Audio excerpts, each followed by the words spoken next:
Hello everybody and welcome back to Typical City. I hope you're all doing well. It's the small matter of Sheffield United today. Now I say small matter, there are no small matters in the Premier League, but if there ever was a game that City are almost a dead certain to get the 3 points on the Premier League board today, then I would have said this is probably one of them, Luton being the other of course, but I think it's going to be an interesting game. No Doku in the starting 11 today, which I'm okay with, is kind of expected.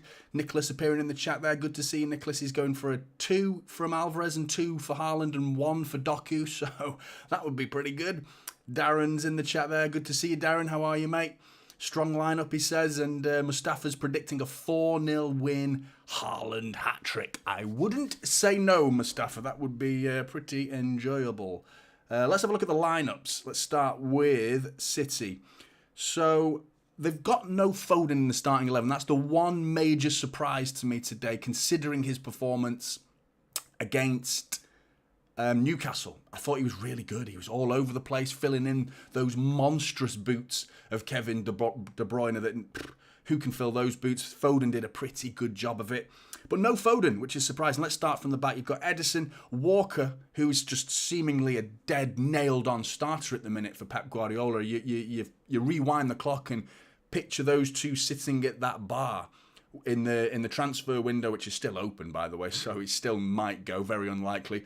But the fact that he sat down with Pep Guardiola and spoke about a lot of future plans with City. Is he going to be at Manchester City? Was he using Bayern Munich? That conversation has now seen Kyle Walker start almost every game, even in pre-season, which I'm pleased with.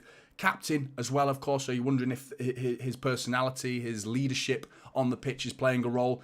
But he's in again. Diaz and Ake as the two centre-backs I'm predicting, with Gvardiol being the left-back. I think this is our left-back now. I know he was predominantly a centre-back, but I think Gvardiol has been brought in as a left-back. If you look at Cancelo, the fact that he's gone, I think this is the replacement. I think this is Cancelo's replacement. What we're going to get technically from Gvardiol compared to Cancelo, that's up for debate.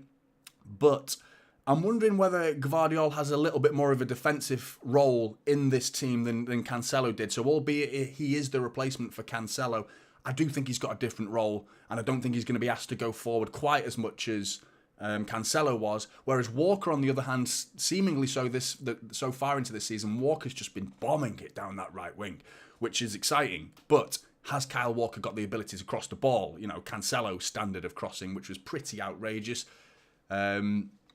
Maynak says, let's win today. LPG says, afternoon everyone, good to see you LPG. Maurice, Foden not starting, awesome last week, just talking about that mate, absolutely. John says, hi mate, I'm back again, good to see you John, hope you're doing well.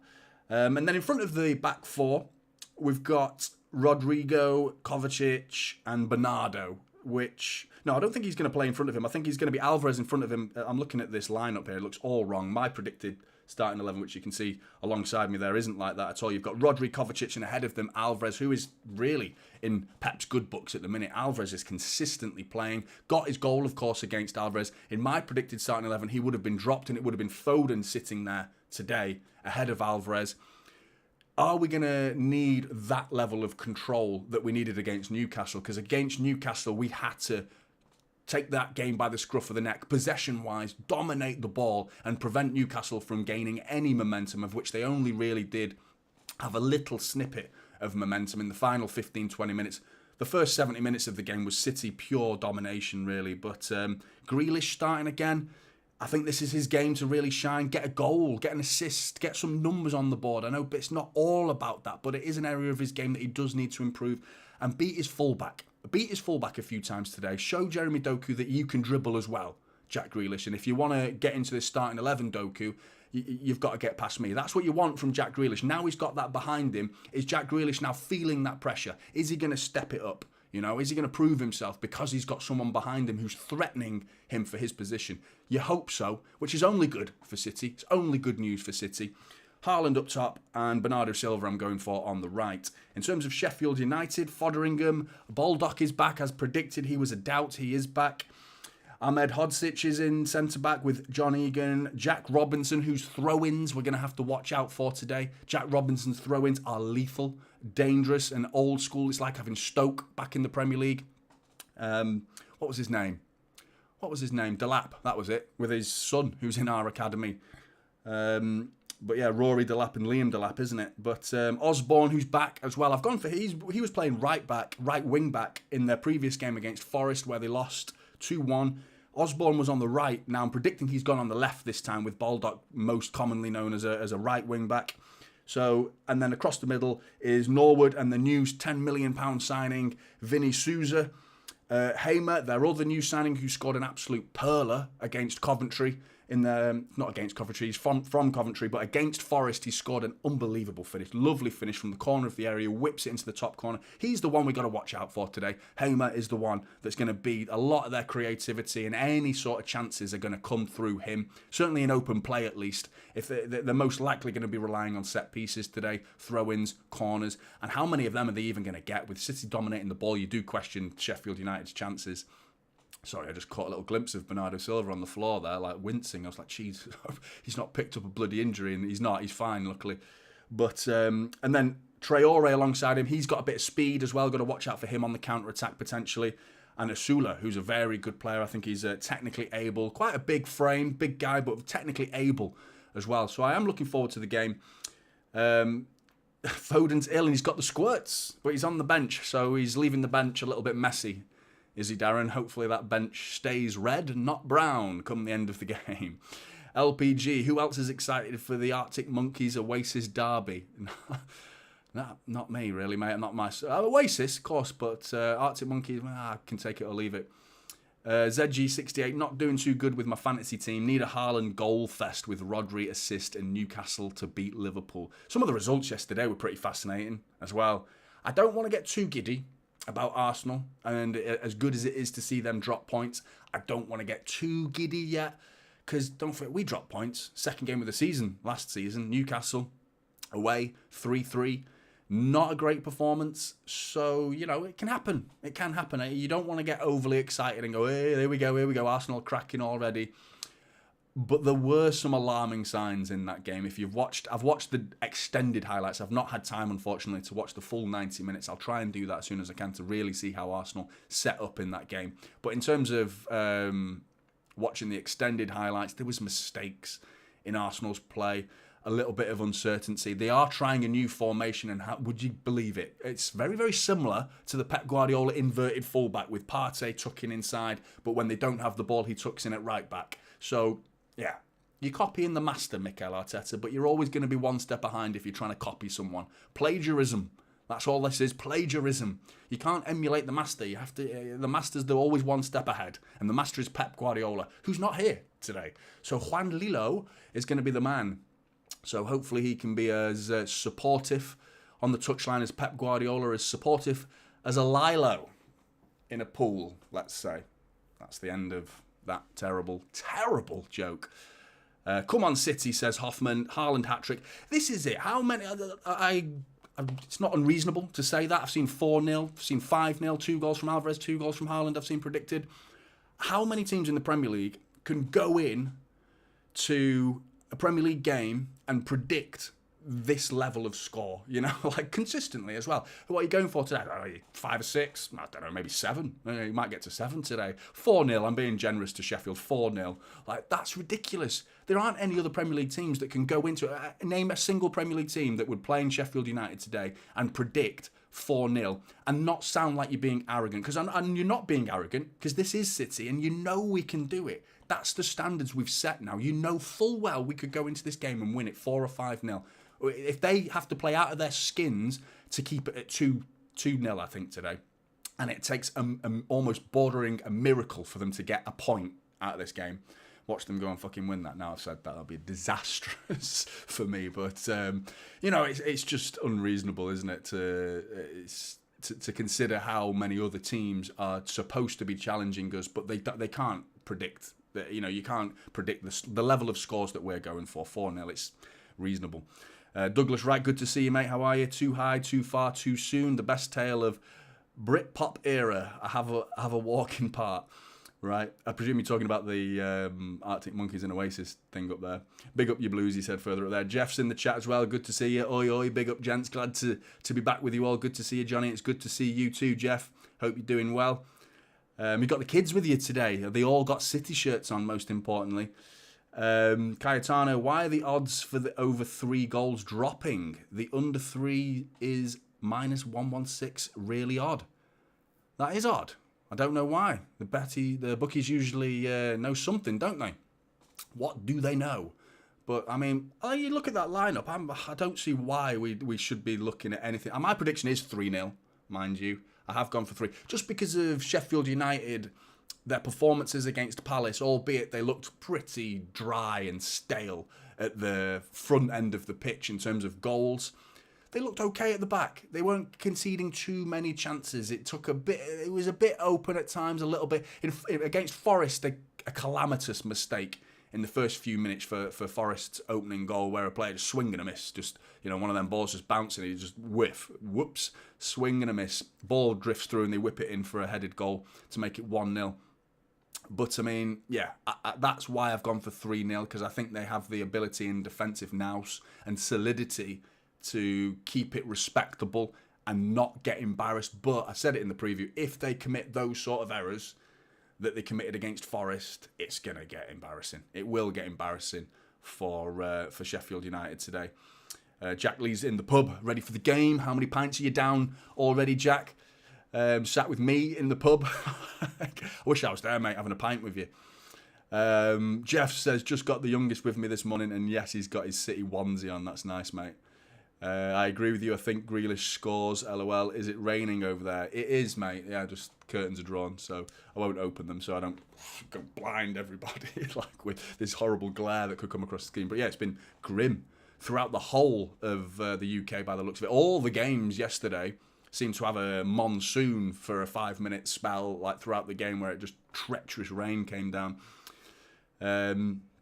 So, yeah, I think ultimately this is a game that's one of the few Premier League games where you can almost call it I don't like the phrase a free hit. I think that needs to be removed from the Premier League now. It's a very lazy anecdote attached to a game, in terms of one team that's very unlikely to get anything out of the game. It doesn't make it a free hit. I really don't believe that. Not in the Premier League, because anything can happen. If something wild was to happen, we go down to 10 men in the first few minutes, something mental like that, you still think City are going to go and win the game, even with 10 men. But it is the Premier League. We do need to factor in that every team, and if they're going into it with that mentality, they're beaten already. They've lost the game already. If Sheffield United are coming into this game thinking it's a free hit, then great, they've lost, guaranteed. Because they have to come into the game thinking, no, it's not a free hit. There's points up for grabs today, and we can get maybe a point or even 3 points. Why wouldn't you believe that? If you're in the Premier League and you don't believe you can win every single game, then you're already doomed to fail. You're already finished as far as I'm concerned. I don't believe in that term free hit, but it's incredible uphill task already for City. Just looking at Doku there. Susan, rather. Looking forward to seeing Susan. Yeah, I'm nearly at 5,000 subs as well today, guys. I don't know how many away I actually am, but about 40 or so subs away from 5,000. So that would be nice. If we could win the game and get 5,000 subs on the board, I would be extremely happy with that. Yeah, run it back, GG. It's horribly hot here in my place. Probably where are you, mate? Where are you based? Laterana from Merseyside. Is it raining there, mate? Sammy says, no Prem team has taken max points after 3 games this season. Absolutely, that's it. Another point, got to make that as well. Top of the league we go if we win this game. And that sets a very unpleasant precedent for the rest of the Premier League, who are all hoping that someone else can win the league this year. I think even the majority of neutrals now will be very much rooting for Arsenal, because it does get... You start thinking about boring, don't you? You start labelling it a farmers' league, and City just making a mockery of this league by winning 4 in a row. And, I think we're going to be our worst enemies. Who are our main competitors this year? Going off the opening few games, it's hard to really get a feel. Yeah, I don't really want to take the Premier League table that seriously until close to Christmas. When we enter December is when you really get a feel of teams' momentum. And what the pattern of play is going to take place throughout the rest of the season. I think City have already started quite well in terms of results, more so than performances maybe. Burnley was pretty good against Sevilla, not great at all. Bit ropey against Sevilla, but we got the win. Newcastle, brilliant.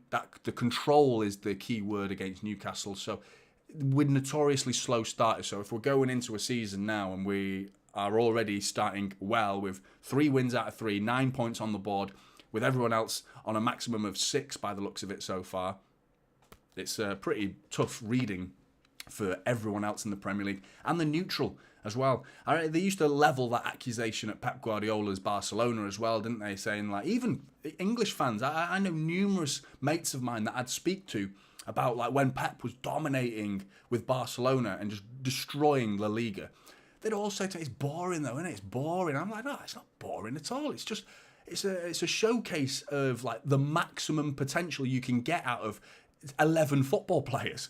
Like, it's worth watching. It's a lessons being taught to the rest of the footballing world of how good the game can be played. Why wouldn't you want to watch that? Just because your teams aren't winning doesn't make it boring to me. I don't know why we don't level that at United when they were winning 3 in a row. I didn't hear anyone say the league was boring when Fergie was winning 3 in a row. You know, it wasn't boring then, was it? Not for them, it wasn't. Anyway, they were laughing loudly, you know, down the streets of Manchester. Now it's our turn. And I'm looking forward to it. Jeff's shouting positive vibes, crew. Absolutely. Any update on McAtee? What update are you looking for in terms of transfer? Hopefully not going. I would rather keep the guy. I think he's worth keeping, the little glimpses we've seen of him. Tommy Doyle as well. He's rumoured to be on his way out. Nunes is the possible player that he's supposed to be linked with going to Wolves, with Tommy Doyle going to Wolves, Nunes coming back. I don't think you're going to hear anything this weekend now with football taking place. I think tomorrow we'll probably hear it all kicking off again. What was it? It was the 28th, wasn't it? That was the deadline that City put on the Nunes deal, with it being the 24th to the 28th. They want a resolution to be determined by the 28th. So tomorrow is the deadline. I think it's going to kick off tomorrow with the Nunes deal. If there's going to be someone else, I'm questioning the Eze deal still a little bit. It looks good, and I'm pleased with the linking. I'm just, is he Man City standard? You know, is he as good? Is he good enough to, like, consistently keep, like, De Bruyne, like, really push De Bruyne all the way to actually starting? He's nowhere near that level, is he? Nowhere near. And we have to be honest about that. And there are players that City have gone for ahead of him. So he is down the pecking order in terms of who City really, really wanted, with Paquetá seemingly being the number 1 target. So it's just the price, isn't it? I'm just watching that Newcastle goal from Alvarez back there. What a goal that was. Quality goal. The move before it was so underrated as well.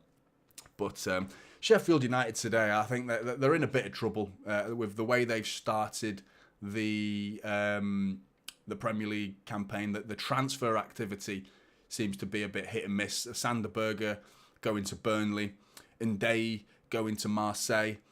That was their goal scorer and their rock in the midfield, just gone at the start of a Premier League season. They bring in Hamer, which is great, and they bring in Gustavo Hamer for about 18 million as well from Coventry. But Cameron Archer is signed today, so there is that factor that he won't be playing today.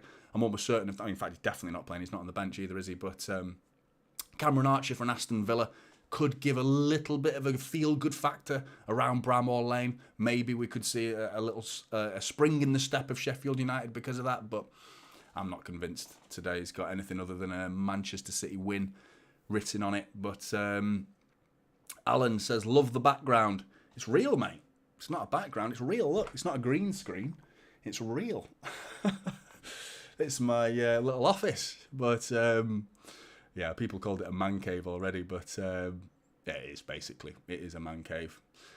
And thanks to the missus for letting me have one. But yeah, cheeky bid for Onana from Everton. You mean, yeah, the Onana from Everton? What, from City? Is that the actual truth to that rumour, or is that just your hope, Laterana? Nunes is a better option than Eze, says Douglas Wright. Yeah, I mean, they're very different, aren't they, in terms of their position, where they're going to play on the pitch, the roles that they'll play. Maybe he's got plans for Nunes to play a little bit more advanced. I'm still a little bit confused as to why we are going for Núñez if he's going to play in a deeper role. I like the player. It's just like we signed Kovacic. We already have Rodri. So I think those two are the players that could be rotated in that position. It spells the end for Calvin Phillips, doesn't it? Let's be honest. If Núñez comes in, Phillips is finished. No, definitely. Where's he going to play? And you do question him at that point if he's not trying to force a move out. If he sees Núñez walking in the front door of Man City and he's not looking at his agent going, right, come on, I'm not getting in this team. Clearly Pep doesn't want me. Clearly. I've got to go. I've got to go and find football elsewhere. The Euro's coming up. Respect yourself, Calvin Phillips, in that case. And I mean, I feel sorry for the guy because he's not even had a chance.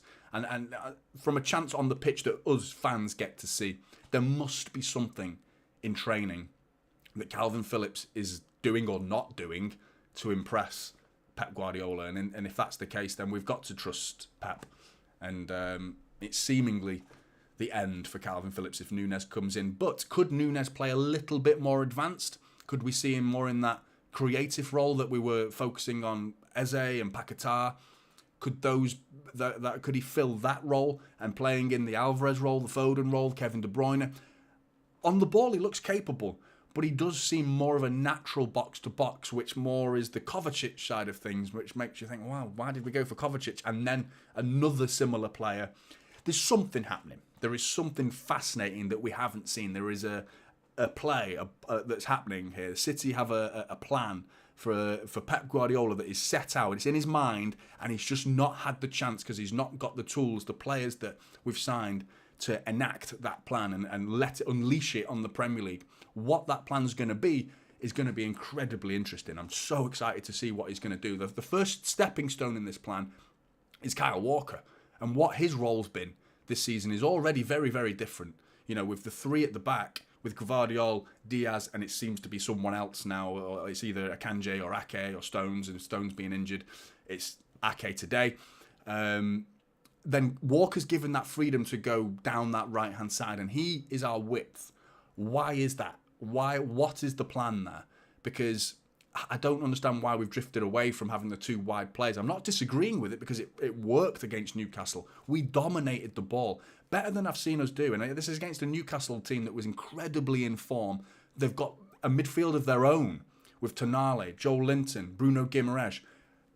I'd like to see any other team dominate the ball towards the, 70% possession we had against them? I'd like to see another team do that against Newcastle with those three in midfield, the physicality and technicality that those three have of Newcastle, and we just dominated it. They were just chasing shadows for the majority of the game, and that was because we had so much of our typical right side, which you would see Foden in that formation that we played, with Alvarez, Kovacic and Rodri in the middle. You'd normally see Foden and Grealish on the wide, but Foden came inside as well, meaning we had no right winger, and Kyle Walker was given the freedom. He didn't really go into it that much in terms of like really getting to the byline and crossing in. He didn't really do that because I think Anthony Gordon was keeping Kyle Walker occupied. But there's something happening with that. What is Pep up to with Kyle Walker going down the right like that? It's interesting. It really is. I don't know what he's doing. And now you factor in Doku. Is it a case of we've got different options now? It's going to be different formations. We could have like 4-4-2 potentially with Alvarez and Haaland. We could have the last season's formation with the WM, with two defensive midfielders, two wide players, and more of an inverted fullback system, which put that formation puts Kyle Walker on the bench. That formation does. Whereas this is a totally new formation with four at the back, but with the ball it stays as three at the back and Kyle goes forward. Something's happening, and I'm interested. I really want to see it happen, and I think the maybe Núñez is the final piece of the puzzle that will answer these questions, and we'll see what Núñez's role is going to be. And a starting 11 with a fully fit squad, Kevin De Bruyne come back, that will only get those answers after Christmas. Looking at Cameron Archer walking on the pitch, that's what I was talking about. I knew they would do that today. Feel good factor around Bramall Lane. What we on now? 6 minutes till kickoff. Bramall Lane, looking forward to it. The Steel City and the city that filmed Full Monty as well, for anyone who's interested in watching the Full Monty. That was a good film. But, after Calvin Phillips Who's the CDM? Rodri is indispensable, asks Alan. I think Nunes is the man coming in. Kovacic can play that role. Gvardiol can play that role. Rico Lewis can play that role. All those players are ahead of Calvin Phillips, aren't they? All of them. And I include Nunes, should we sign him. I really feel sorry for Calvin Phillips. I don't like a lot of the City fans. I saw some City fans on Twitter and stuff. It is the place where you go and be nasty, isn't it? And don't get me wrong, I can say a few choice words once in a while to players that are not putting the shift in, but I always have to have a good reason. You know what I mean? I'm seeing things like "get out of my club, Phillips," like really like sad and pedantic, like ugh. Like it's not your club, first of all, with your attitude. It's everyone's club. Everyone who supports Man City, it's just like it's shite, isn't it? It really is. But I don't think Calvin Phillips deserves that treatment. The reason I feel sorry for him, and I think most level-headed City fans will look at Calvin Phillips and feel sympathy for the guy, he's just not had a chance. You know, he's had no chance of playing in a Pep Guardiola's like team. You know, last season he got less than 600 minutes. This season he's had like 20. You know, so he's not even had 1,000 minutes. Rodri last season alone was over 4,000 minutes by himself. You know, like more than like quadruple the amount of minutes that Phillips had, and that's over 2 seasons for Phillips. So I don't know why we still got training jumps. Good to see you, sub 2. I saw you repping me somewhere else. I can't remember where it was. You told another City channel to get Typical City on their channel. I saw that. I see you, sub 2, and I appreciate it, mate. You're a sound guy, mate, doing this. You're bigging me up all the time, mate, and I really, really appreciate it. Thanks very much, mate. Can't remember where it was, though. But LPG are fans on Twitter who say that they're just spoilt plastic kind, unfortunately. Yeah, I do think it's an age thing. I do think we have that word that I know Douglas in the chat enjoys, entitlement. There is a degree of entitlement to our fans now that we... I mean, even us, level-headed fans will look at this game, and I feel entitled to think this is a 3-0 win. That's a bit entitled, isn't it? Because it's the Premier League. Anything can happen. You know, you do have to respect every opposition you come up against in the Premier League.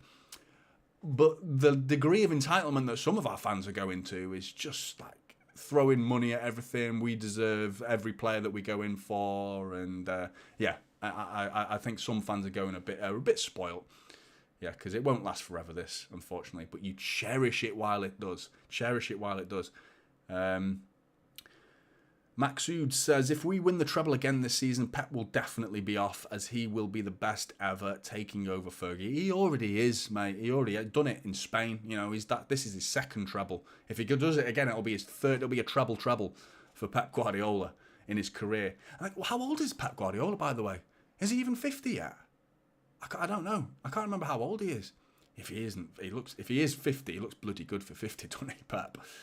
Yeah, you were hassling LB, were you? Yeah, cheers, mate. This is the best City channel by miles. Cheers, Douglas, mate. Thanks very much. You're made for this. Keep going, says Pemby's 4K Gaming World. Cheers, mate. Bernard said, he is not fair to Phillips. He bought him to waste his talent. I think this is the thing. This is what I'm talking about entitlement is City make mistakes. Calvin Phillips is a mistake in terms of a transfer mistake, but we don't make that many of them. I don't think it was intentional to buy him because it wasn't like we were stopping anyone else getting him, you know, and it's hardly like we're stealing from our rivals who are Leeds, who are now in the Championship. So we weren't really harming anybody by getting Phillips. And there's absolutely no way that I think we went in for Phillips thinking, we'll just sign him just to be a bit of decoration, you know, just a bit of a decorative player, just to stand there in training and do nothing when it comes to actual match day, just even as a nice guy to have around training. I don't think we did that. We have fully intended for him to play. I just think you can't get every single transfer right. We have to accept that sometimes you get the odd one wrong. And out of all the clubs in the Premier League, I'd put City and Brighton at the top of the pyramid of the Premier League as clubs who tend to get it right more often than not. The teams are out, by the way, me waffling on. They're all out, just looking at the lineups here, which is as to be expected, I think. Silva offering the width on the right. I am looking forward to this game. There's Hamer. Number 8 Hamer. Entitlement is a very dark personality trait, says Douglas. It is a little bit.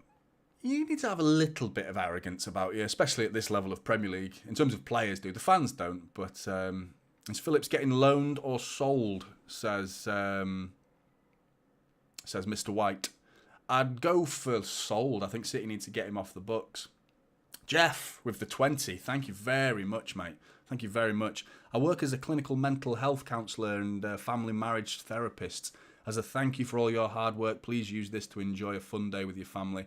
Nothing more is important. God bless you. Jeff, mate. Unbelievable. That's so nice, Jeff, honestly. And mental health is of the utmost importance. I think it's mad how important it's become in recent years. Men as well, we're all a bit, don't cry, don't get upset, get on with it. That's the man lifestyle, isn't it now? We're not allowed to cry, but more and more comments like that and donations like as kind as that is, Jeff, that's exactly what the world needs, a bit of support from everybody. And thanks, mate. I will do exactly that. I'll spend that on the missus, buy her some drinks. Thank you very much, Jeff. That's really kind. Do appreciate that. Where is the timer?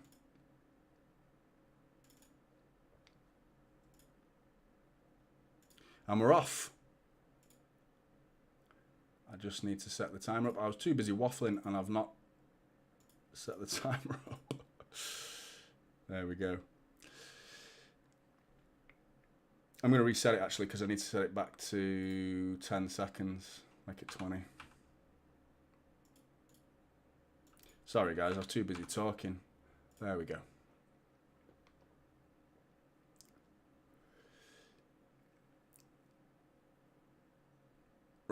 Right. Ball back with Edison. Saying that a lot on this channel. Do you think we'll see Doku today, mate? He's a good player, that Hamer. I think we will, Jack. I hope we do. I think he's going to come on and he's just going to light the place up. Electrifying footballer that we're going to see today. Long ball, switch to Gvardiol. Grealish finding a bit of space. I'm liking the look of this setup already. There seems to be some nice spaces popping up. Already Rodri's finding all the space in the world. Jeff getting a lot of well-deserved comments his way. Thanks, Jeff. That was really good of you, mate. Really was. Ake bringing the ball forward.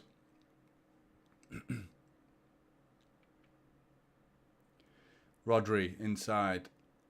Plays it back to Ake.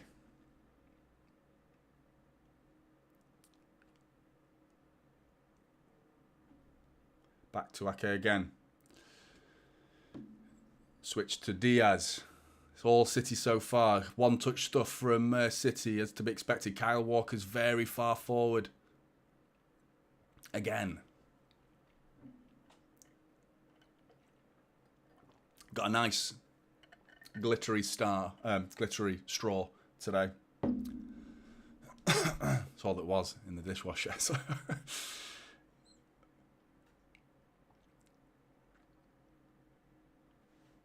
Yeah, it's good to see Bernardo back.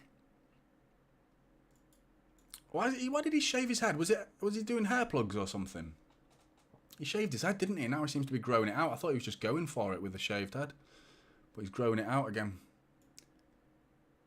Jack Grealish on the left-hand side. Is he going to beat his man? He tries to. No, he cuts back and he kicks it out for a goal kick. Not a great start there from Jack Grealish. Smirking. I'm not a big fan of that. And not the mistake. I've got no problem with the mistake. I don't like when players smile after a mistake. It's like, I don't know. It's not my style. If I made that mistake, I'd be like, fuck. I'd be like, oh, annoyed with myself. Not like, arrogant, isn't it? A little bit. But Maxud says Grealish has got bananas on his feet. Yeah, I don't know. I don't want to. I've seen a lot of people suggest that I'm close to hating Jack Grealish. I don't hate him at all. I want more from Jack Grealish. If Jack Grealish starts playing well, I'm going to be the loudest to champion him and say what a player he's been and however well he's playing. I want to say those things, but I'm not going to say those things if he's not doing it, So he does need to step it up. And getting off to a start like that isn't going to me to say anything nice about him, you know. But Alan says dislike. To what I said or to the bananas on his feet? Are you a Grealish fan, Alan? So, Edison booting the ball out for a throw in there.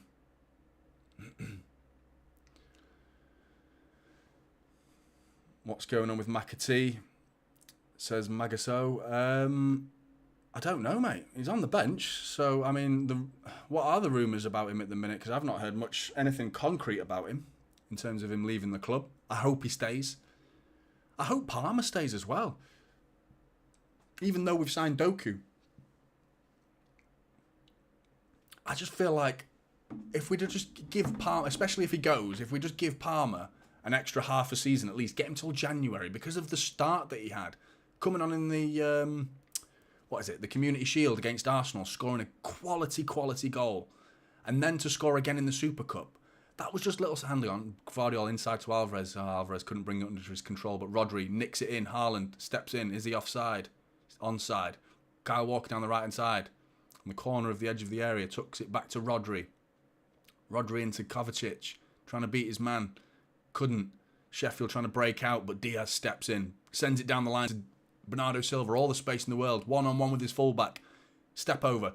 Cuts inside.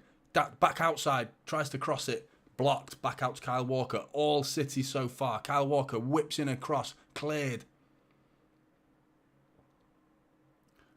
Osborne is playing on the left, as I predicted. Last week, Osborne was on the right, as Baldock was off injured. Matt Lowe was left wing-back last game. Now, Osborne is on the left with Baldock on the right. But it's a familiar sight, this setup, that we're going to see a lot of this, just camped in their own half, allowing us to have all the ball. But yeah, going back to Palmer, I just felt like we're just about to see something from Cole Palmer, and it'd be such a shame to send him out. And either whether it's a loan or even more devastating would be a permanent move. Jack Grealish with his man passes it back. Ake inside to Rodri. Yeah, we were going to see something from Cole Palmer then, I thought. I really did. I thought this is could be a really good step in the right direction for his career to go to another level this season. So, yeah, I'd be gutted to see Palmer go. I mean, I don't think I've seen Sheffield United string one pass together yet. 6 minutes in. This is going to be the pattern of play, I think, for the rest of the game. Currently watching this because I'm at work, says Kieran. Hope you're well, Kieran, and enjoying the watch-along. Alvarez.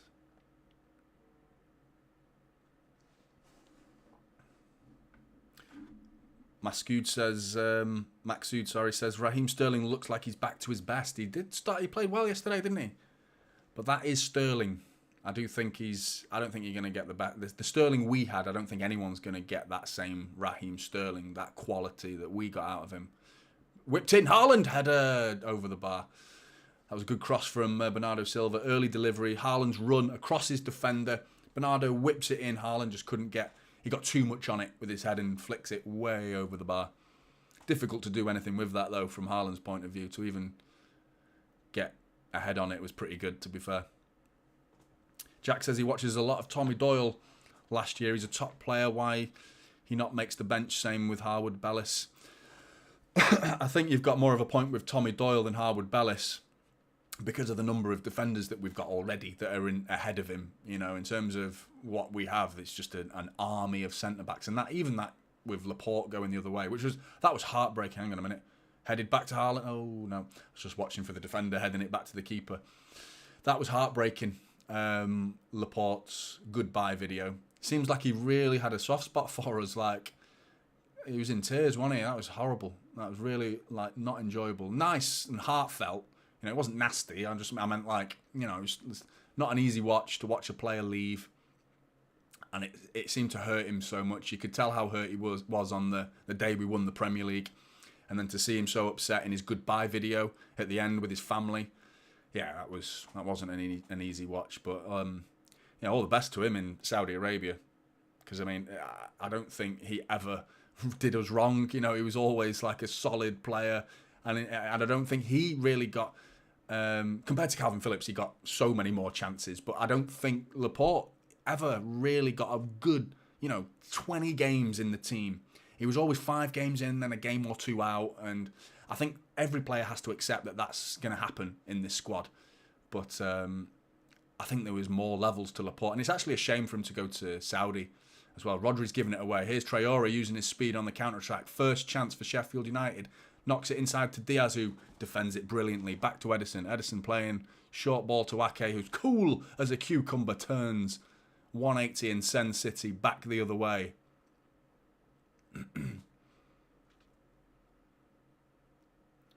Bernardo Silva slowing things down a little bit. Back to the old possession football.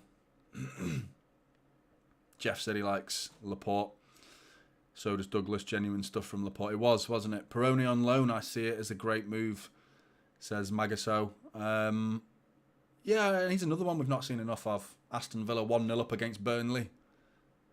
Villa are going to be a force this year. I know they lost to Newcastle, but I think that 5-1 actually flattered them a little bit. I think Villa and Newcastle are those are the two, and Brighton probably. Those 3 teams are so curious. Those 3 teams are going to take points off United, Chelsea, Arsenal, possibly City. Here's Grealish with his fullback, and he plays it back to Rodri. Rodri whips it in, back post. No, I couldn't get it to Walker. Cleared by Osborne. Back to Ruben Diaz, who's looking for an early cross. Gets it in, cleared by Egan. Kovacic picking up the loose pieces. Knocks it back to Ake.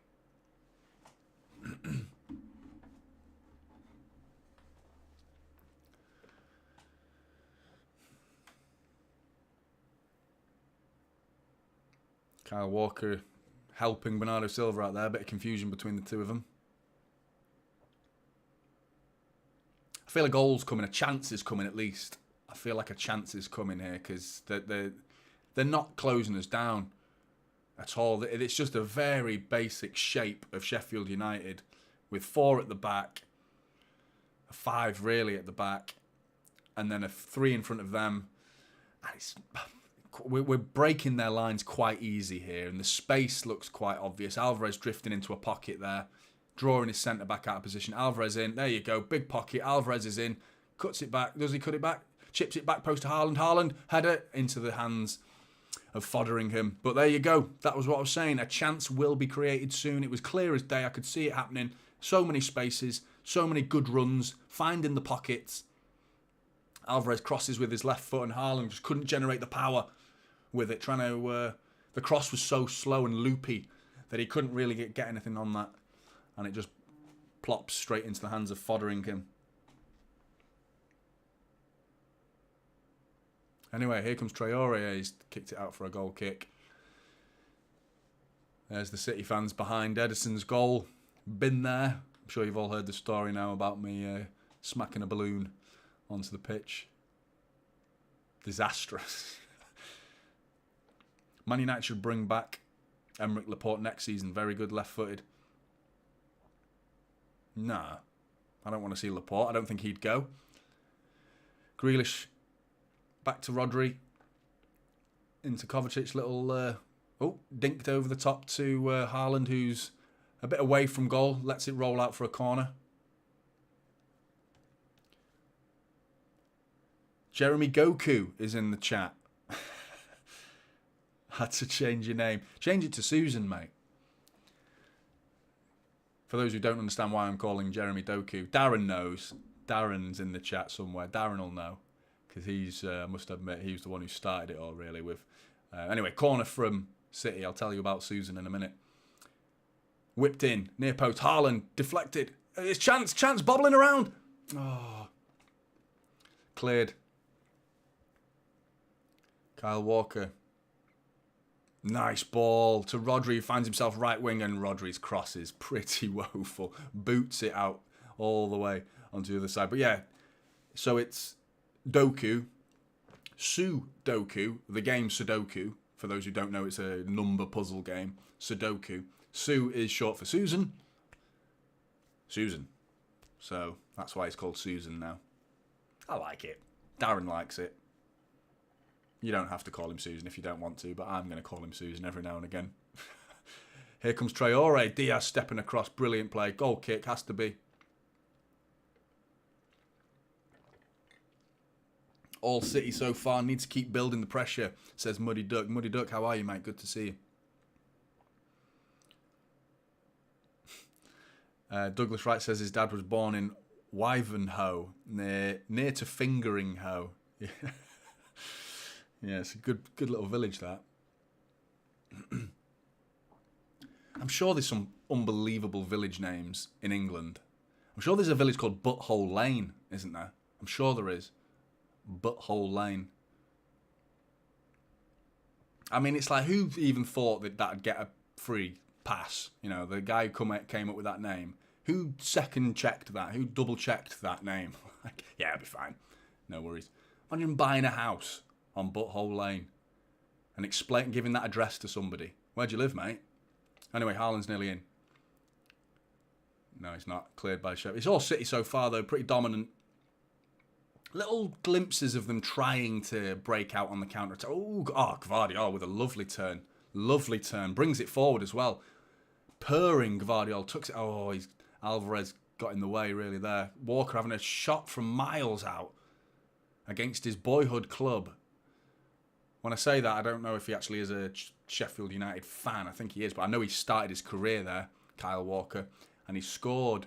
Osborne's down, holding his groin by the looks of it. So that's Matty Lowe's already off injured. They're riddled with injuries.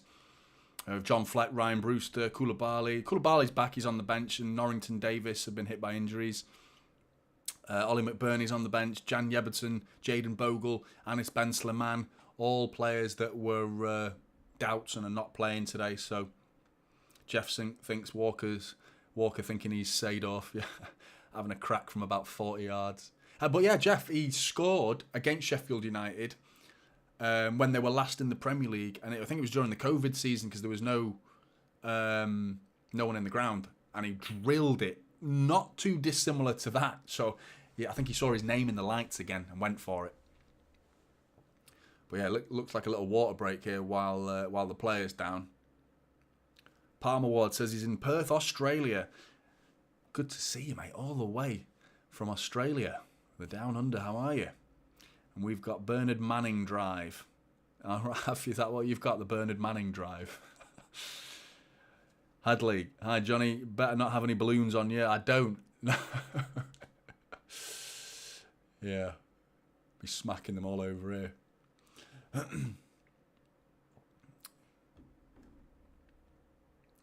So going off the results so far this season, with Arsenal drawing, United losing to Spurs,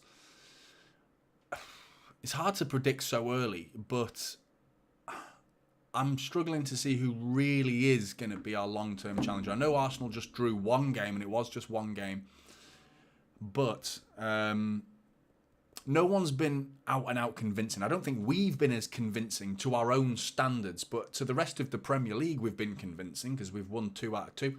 This should be 3 out of 3. But we are 17 minutes into the game and we've had one chance. So, do you think we'll see Doku today, says Banabi? I think we will, especially if it stays like this, 0-0. You mentioned in a video pre-season that you thought the other clubs will take points and scrap amongst themselves. I did say that. I think I said the word, they're going to eat each other. And I hope they do. Kyle Walker bombing it down the right-hand side. Look at that good play from Sheffield United there. He still got it, Kyle Walker. Hamer intercepted Kyle Walker, but then Kyle Walker got it back across Hamer to win the ball back. Yeah, I do. I think you're right, Hadley, and echoing what I said in pre-season, I think that's what we can hope for. We just focus on ourselves. Allow all the other clubs to eat each other. And a lot of people are predicting this will be done by April. You know, this Premier League could be wrapped up, giving us a nice free run at hopefully another cup final or 2. That would be nice. Have you Googled that, Alan? Butthole Lane is between Nottingham and Leicester.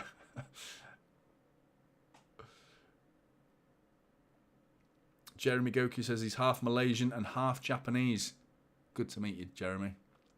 Well, I'm not going to call you. That's not your real name. Kovacic's bringing the ball forward. That's a foul, ref. Half Malaysian, half Japanese. That's cool. Newcastle will be challenging soon enough, says Paul. Yeah, you know what? They're the little... Is it this season, though? I'm not convinced. I do think this is like money at the end of the day, isn't it? And the United sale is one to keep an eye on. If the hypocrisy is of astronomical proportions if United go and get bought by Qatari ownerships and have that business model that's the same as ours, same as Newcastle, a big Middle Eastern money man coming in and spending cash. They hated the idea of City doing that, and now they're like, come on, we need you, get the Qataris in, we need the money, we've got to keep up with City, we've got to keep up. Like that, it's just... The hypocrisy is just unrivaled, isn't it? Alvarez with the free kick. No, it's not. Bernardo Silva whips it, middle of the goal. Free header. Ake, goal! Is it going to count? Is he offside? He's offside. He's offside. Flags up. Ball comes in from Bernardo Silva. Rodri nods it, but it goes up in the air and loops back down to Ake, who's got all the space in the world, who just sort of scoops it in. It looked offside. Rodri's offside from the very beginning, so it is not going to count. It might have stood had Rodri kept himself onside, though, because Ake looked onside.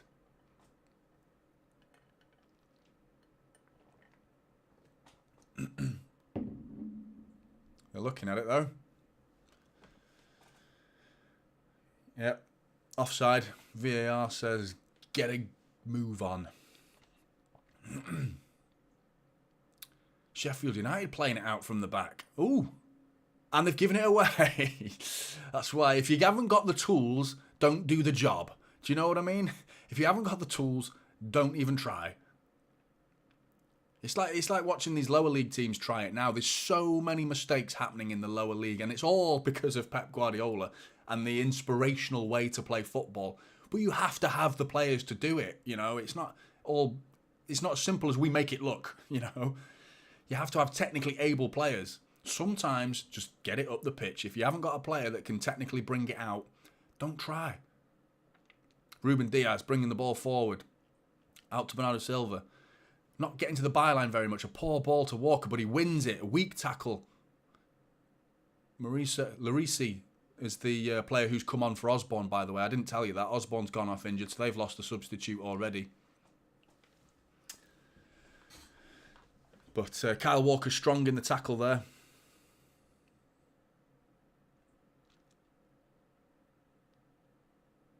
King Mo thought we were leading. Paul Murray's a Newcastle fan, but I prefer City to win it over United or Liverpool. I've got a bit of a soft spot. There are two sets of fans that I like in the Premier League. The West Ham fans and the Newcastle fans. I never really thought anything bad or positive about the Newcastle fans until I went up to St James's Park myself with a mate of mine. We were trying to walk to the ground. We got lost, first of all. And we parked, and then we suddenly lost our bearings completely. And Newcastle fans helped us find us to the ground. And the whole way there, and even on our way out of the ground, this was the game before the QPR game, the game before Aguero's famous goal against QPR. The game before that was Yaya Toure getting 2 goals at St James's Park against Papa Cisse and Demba Ba when they were quality. Newcastle were like they are now. I just remember the fans. Newcastle fans were sound as a pound, all hoping that we'd win and beat United to the title. And if you don't like United, you're already in my good books. So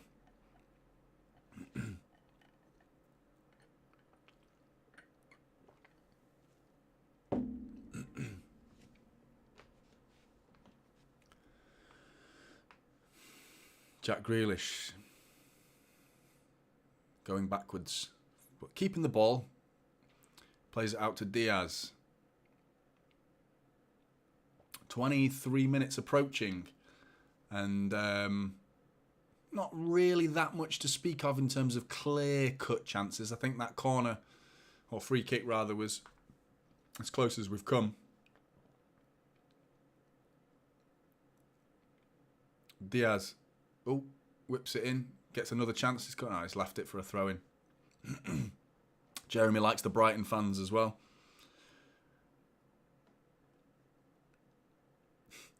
Muddy Duck says, talking of funny addresses, unlike Foden overnight, a mate of mine moved to Happy Bottom in Dorset. Yeah, something Happy Bottom.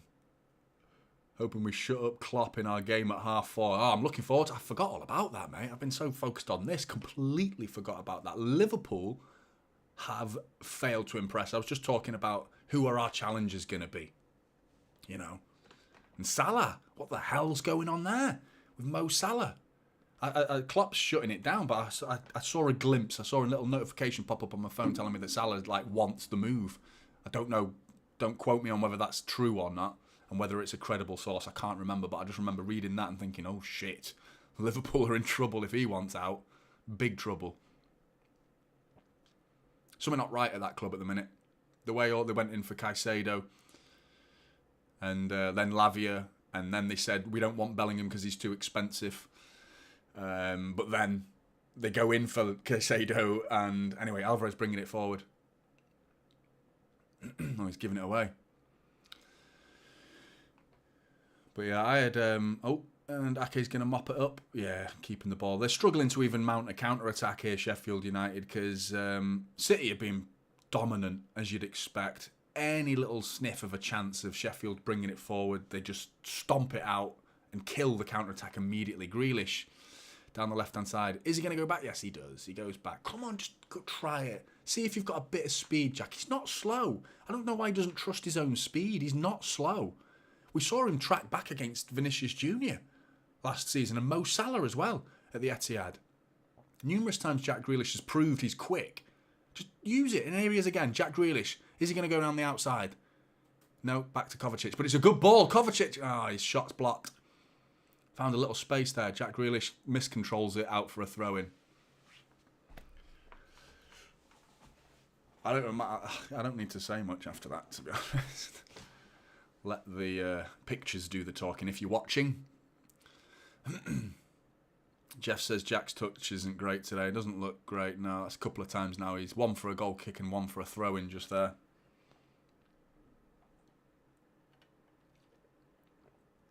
City missing Pep, says Tuna. I wonder if what the impact it does actually have. Ake tackle there. Good tackle as well. Sheffield trying to mount an attack. Handball though on Sula. From Osula, sorry.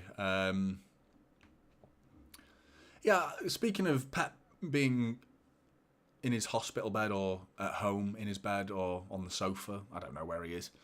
He's probably watching Typical City now, isn't he? Sat here like, that Jonny, need to get him as a number 2. Not a chance. Haaland's in the area. Is he going to... Oh, he's got to be. Alvarez. Oh, he's got... Saved it. Fotheringham. Unbelievable. Little chance there. Haaland just like a looping ball into him, using his strength, brings it down onto his chest, tries to turn, tries to get a left foot volley on, sort of scuffs it a little bit, but it lands kindly to Alvarez, who gets a shot in, and a vital touch from like the underside of Fothering's elbow and just bobbles past the post for a corner. Vital save. Corner whipped in early, cleared. Kyle Walker knocks it back to Kovacic. Alvarez brilliantly keeps it in. Onto his left foot, whips it in. That's what Grealish should be doing right there. What you just saw from Alvarez is exactly what I want to see from Jack Grealish. Just bringing it down and charging. Little touch out of his feet. Give himself 3 or 4 yards to sprint. Chase the ball that you've just knocked ahead and whip it in. Left foot. Use it once in a while. Just use it. He's right-footed. He just showed he can use the left foot. That's what I want Jack Grealish to do. That was really good. Even though they didn't come off, you know, it's more likely to cause mayhem when you've got Erling Haaland in the middle waiting as well, you know. Jack said he's just got his son the 3rd kit with Alvarez on the back. Nice. What's that? This one. By the way, we've lost every time I've wore this so far with pre-season and Community Shield. So I wasn't really... I thought this would be the game to shake off the bad luck. Rodri, edge of the area. All the space in the world. Back out to Kyle Walker. Whipped it near post. Got to be Grealish back post. Oh, and it's gone out for a corner. That cross was delightful from Kyle Walker. It's growing. The chances are coming. The possession's getting nearer and nearer towards their goal. Great ball from Kyle Walker. Really good cross. Larousse looking like he's struggling already as a newly arrival on the pitch. Alvarez with the corner, whips it in over everybody, and they've cleared it out for a throw-in. How's everybody in terms of time? In terms of, like, are you behind in terms of watching the game, or are you ahead of me? Because I want to be as close to the live action as possible, so you won't believe what I've done. I've got Sky Go, but I actually use a family member's app account to watch Sky, which is a bit naughty. I'm sure Sky are going to come knocking, but because I care about the little details, I've gone and paid Sky. Oh, hang on a minute. Ruben Diaz finds himself in the penalty area with a lovely bit of skill from Ruben Diaz. Where does that come from? Little knocking it between his feet like that. Bernardo Silva twisting and turning, pulled down for a free kick. So, in terms of being as close to the action as possible, I've gone and spent 90 quid a month on Sky for like 10 seconds sooner of football. I already had access to it. I'm watching the game right now on Sky, but I've got it on Sky Go, which is a delayed way of watching the game. So as a commitment to you guys, so I get as close to the action, so you're not having to pause me or do it. You're better off pausing me than football, because the football's the priority here, not me, at the end of the day. So I wanted to be as close. So I didn't enjoy doing it, spending £90 a month for like 20 seconds sooner of football, but I've done it, and I've done it for you guys. So I hope you appreciate it. Please sympathise with me and my wallet. But yeah, no, it's worth it. Hopefully a better resolution as well. Free kick. Alvarez, he's gone for goal. It's over the bar. Trying to catch the goalkeeper out there by the looks of it. It wasn't bad effort, really. Worth a try. Rita says, where's Akanji? That's a good point. I don't think he's even on the bench. Or is he? I can't remember. I can't remember the bench. Let's have a look at the City bench. No, he's not on the bench. Hang on a minute. Sheffield United. Hamer bringing it forward. He's passed the lines. And Ake used his happy bottom to block the ball. That was a happy bottom from Nathan Ake. Who's the happy bottom? Who said happy bottom? Was it Muddy Duck? Good old bit of bottom play from Nathan Ake, who bummed it out of the way there. Hamer trying to knock it through to Asula, who was in if Ake didn't stop that. Half an hour in, still 0-0. Happy days for Sheffield United, isn't it? Bernardo Silva bringing it forward. Good play from Hamer, keeping Bernardo Silva quiet there. Couldn't get out, but at least he kept the ball. Here's Gvardiol. Long, swooping ball onto the other side of the pitch. Cleared by Larousse. So the bench today, I didn't tell you, is Ortega, Phillips, Doku, Gomez, Foden, Oscar Bob, Palmer, Lewis, McAtee. So young, isn't it? So young. No experience to come on off the bench. Not that much in terms of creativity either, really, and goals in particular. Lacking. You turn into Palmer and Foden, aren't you, for goals? And you wouldn't call them, anyway, whipped in by Alvarez. Cleared again. Diaz is having a solid game, as you'd expect. Everything that's come near him, he's just dealt with it perfectly.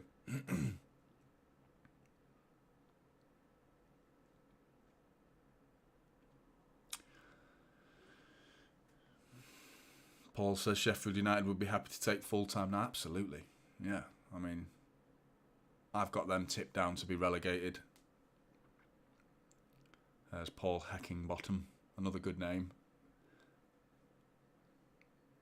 Jeff paused his to sink. Cheers, mate. Well, hopefully you don't have to do that anytime soon. You're watching in the States, though, aren't you? So I wouldn't be surprised if you get it even sooner than we do. Even though we're in the bloody UK, I guarantee you'll get the game quicker than we do.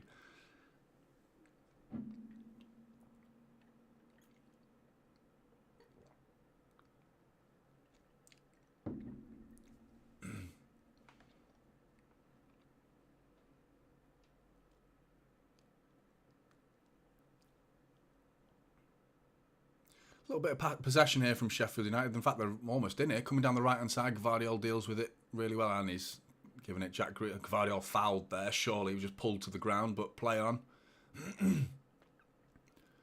Bernardo Silva. Oh, he's nearly got caught on that ball there. There's a little warning sign.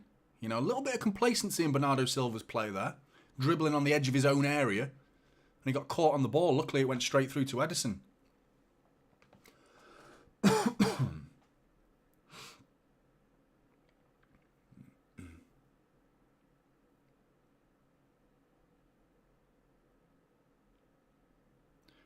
Bernardo Silva with a chance to redeem himself. Out to Kyle Walker.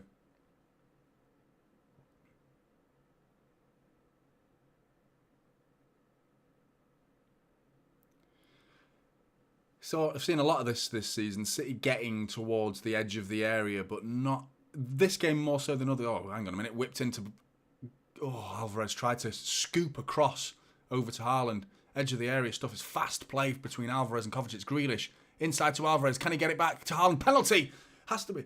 Is he giving it? He's giving it. I'm surprised he's giving it. I'm surprised he's giving it. I shouted hopefully. Let's have a look at how unnatural this is. Okay. Because he's gone sliding in. Okay. And sliding in. And I'm pretty sure the rule states that if you slide in. Let's have a look at where his arm is.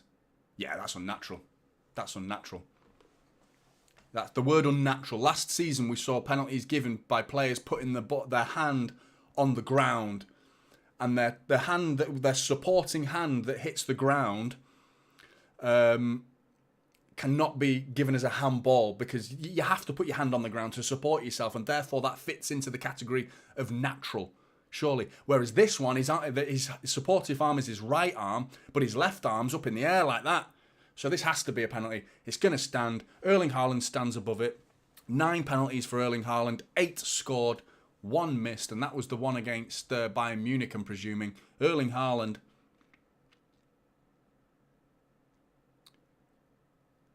Fotheringham saved his last 3 penalties. So, this should be interesting. Haaland looking to the heavens. Spits as well. Don't know why they have to do that, but seemingly so. Haaland steps back. 1 step, 2 steps, 3 steps, 4. Oh, make it 5 or 6. He's got a big run up here. He comes running up. He smashes it. He's hit the post.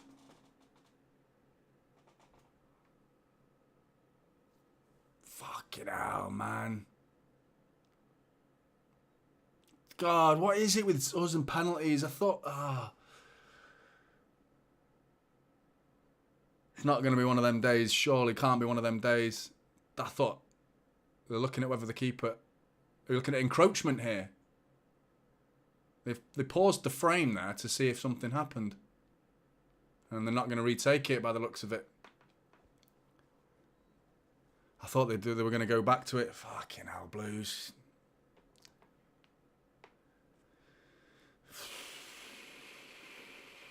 That's deflating, that, isn't it? I think it was a good decision from the referee. I think it was a penalty. At first I thought, yeah, hopeful because of sliding in rule has changed, but it was clearly arm up in the air. You got to punish him. Even though it's Sheffield United, we're going to be going in at half-time looking at this now. And it's going to feel a bit panicky, you know, going in at half-time. How many fantasy players now are going mental because he's just got you minus something points. So, and if that's captain, he's minus double points as well. Fucking hell.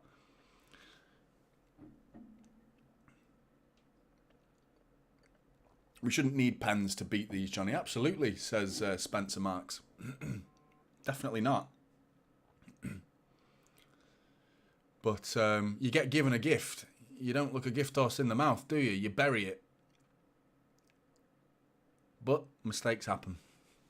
I mean, if I'm going to criticise Haaland for his finishing ability, I'm going to make myself look like a bit of an idiot by doing that. So I'm sure he'll bounce back. In fact, he did that against Bayern, didn't he? He missed his penalty, went up the other end and scored in the second half. So hopefully he can do that again.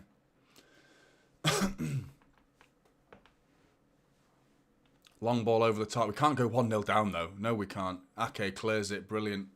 Still not completely cleared, though. Here's Souza trying to chip it. Get up. Soft ass. What was that? Went down. Too easy. Sheffield United got a spring in their step now. They're firing it about.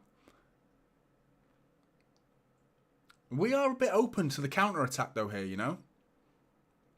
Because every time we go forward, it's very reliant on Ake and Diaz to deal with it, and they've dealt with it impeccably so far. Nothing has gone through those two. Only takes one chance, though. The space behind City is there for all to see.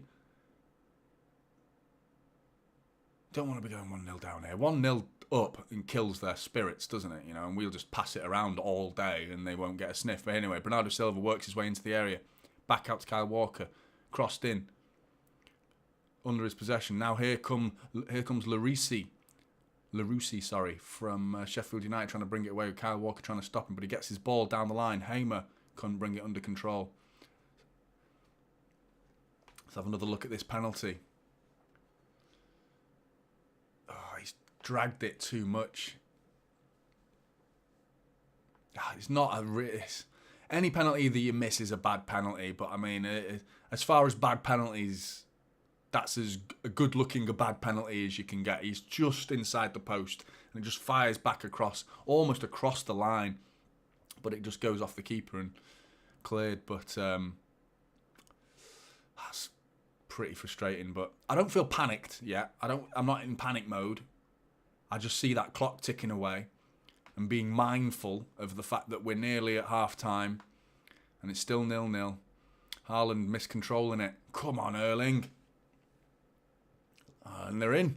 Traore's long ball over the top, and Traore's got some space to run into with Gvardiol trying to stop him. More City players are back than Sheffield United players forward, but Traore beats Gvardiol into the middle. Walker chests it back to Edison. Cool as you like. Well done, Kyle Walker. Gvardiol was beaten very easily there by Traore. That's the speed we've got to watch out for. One long ball over the top. And there's that space that I was talking about. They're in. Any transfer news?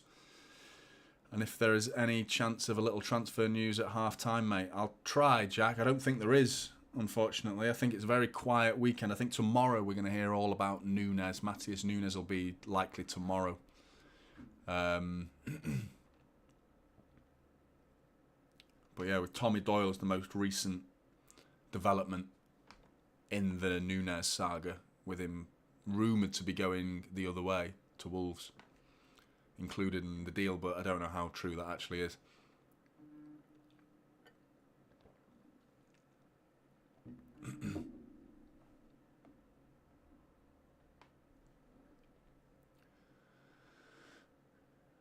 Kovacic and Diaz linking up well. That's a Sheffield United throw in that, isn't it? No. City ball.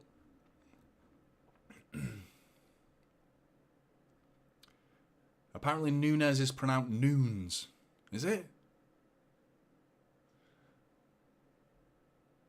His normal Nunes is usually with a Z rather than S, isn't it? Ake's our centre-back today, by the way, which I'm surprised a little bit, but it kind of makes sense with us looking like we've got a flat three with Gvardiol, Ake and Diaz. Rodri on the edge of the area looking to shoot. Shoots straight down the middle. Fotheringham saves. Mr. Light's worried about his bet. Why aren't they 5-0 up yet? I don't know. Shall I call Juan Lilo? Give him a call and say, what is going on? They're going to people. If we don't get 3 points here, we're going to start. I guarantee you the talk will be about Pep Guardiola.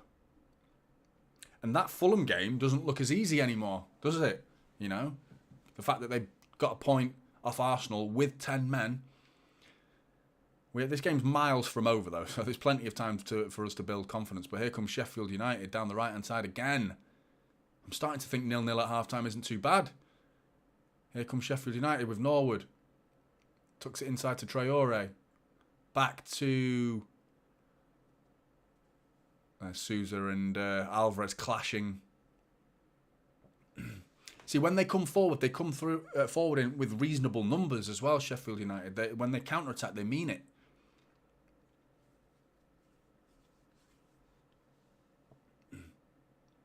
Jack Grealish doing a good bit of defending there. on buildup, stopping him from getting on the overlap. Jack Grealish bringing it forward. Don't get caught on it there, though. It does well. Get some City out of trouble. Good play there from Jack Grealish.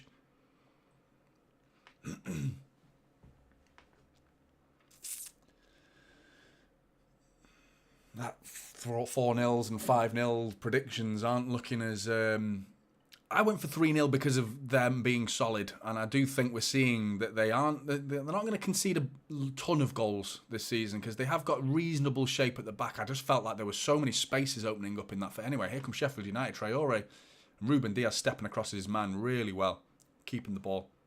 City come away with it now. Kyle Walker and Rodri. Every time, though, it's Traore is the counter-attack. Alvarez now doing the same thing the other way, though. Knocks it out to Grealish. Is he going to go onto his left foot? Go onto his right foot. But he's turned back. He's thinking, he's gone onto his left foot. Byline, crossed. Over the...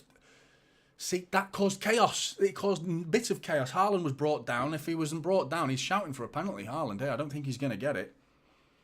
But...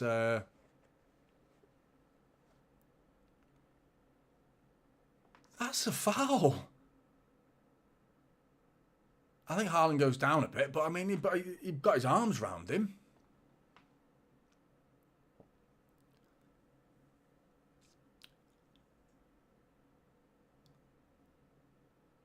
Spencer Mark says he doesn't think there'll be a lot of high scores this season. Do you mean in the Premier League or do you mean from City?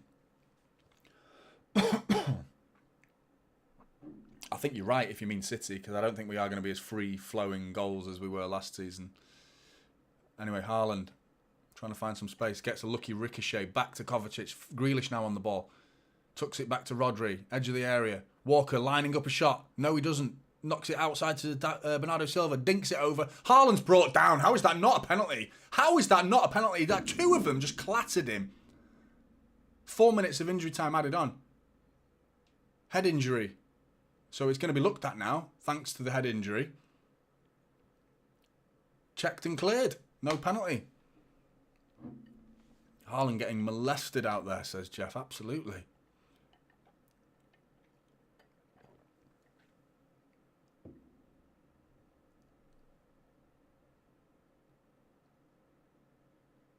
I don't know. It looked like his shirt was being grabbed more than anything now, which is...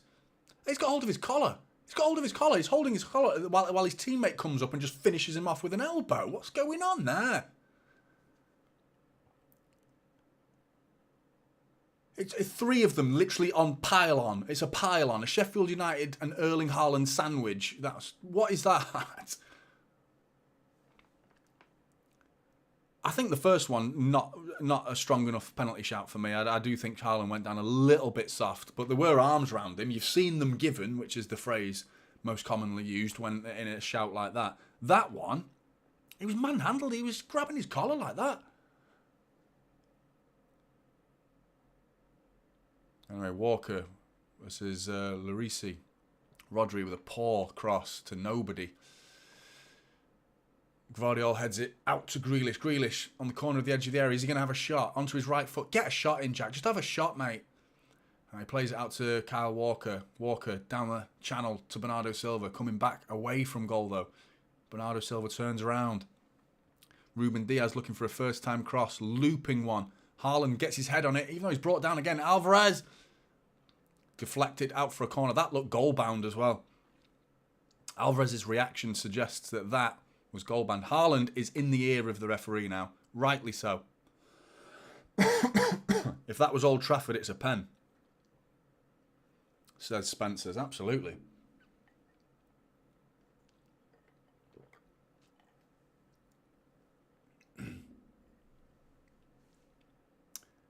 They're knocking the shit out of Haaland, says Darren. There they go, doing it again. Look at that, I love that. Haaland was getting pushed and then he smirked, smiled, and then he was just like that, holding two of them off. Like, nah. He's doing it again, though. He's pushing his man. Haaland has bad games when he gets like this, though. Alvarez with the corner. Poor one. Another player's gone down in the box. Ake's questioning the referee. Ake's running over to the referee now saying, what is going on? We're getting manhandled here, referee. Do something about it. Even if you do it before the corner. Then you don't have to give the penalty. You don't have to give the penalty then. You just need to do what you're doing now. Go and have a word. Tell them to stop it. And they'll stop it. And now, if they do it, you watch. And if they do it again, penalty. Job done. They won't do it again. Alvarez. Corner. Whipped in. Diaz gets under it. No, it's going to be cleared. Traore trying to bring it away with Kovacic trying to stop the counter-attack. They've broken out a little bit. Diaz gets across. Never a foul. Kovacic picks up the loose pieces. Knocks it back down the line to Grealish. City coming. Oh, that's horrible. It's a straight yellow. You know what? He wanted to hurt him there. He wanted to hurt him. There was nothing about that made him want the ball there. That was pure malice, that was. Jack with buildup. That's a horrible tackle. No, it is a yellow. It's probably a yellow because he's where his foot ends up, where he actually lands on it. But this is City fired up. 4 minutes in. It's got to be half time now, hasn't it? Is that a Greek flag? George Baldock is Greek. I didn't know that. Surprised if there isn't a red card, says Spencer's. They're doing what Newcastle did last week, kicking the shit out of us, says Darren. Yeah, they were, weren't they, last week? Didn't work, though. That was orange, says Douglas. I agree, mate. It's one of them, isn't it? Sin bin, if such a thing exists. Alvarez with the free kick. Cleared. Got to be half-time. Will be, surely. And there it is, half-time. Disappointing that we're not 1-0 up. You can't really have too much of a go at Erling Haaland, knowing how good he is. And the likelihood of him scoring. But what I was about to say before that corner came in from Alvarez before the half-time whistle is he has bad games when he gets involved in things like this. I go back to Godfrey with when Everton and that face that went viral with that meme of Haaland's face, like that face that he pulled. He was rattled that game.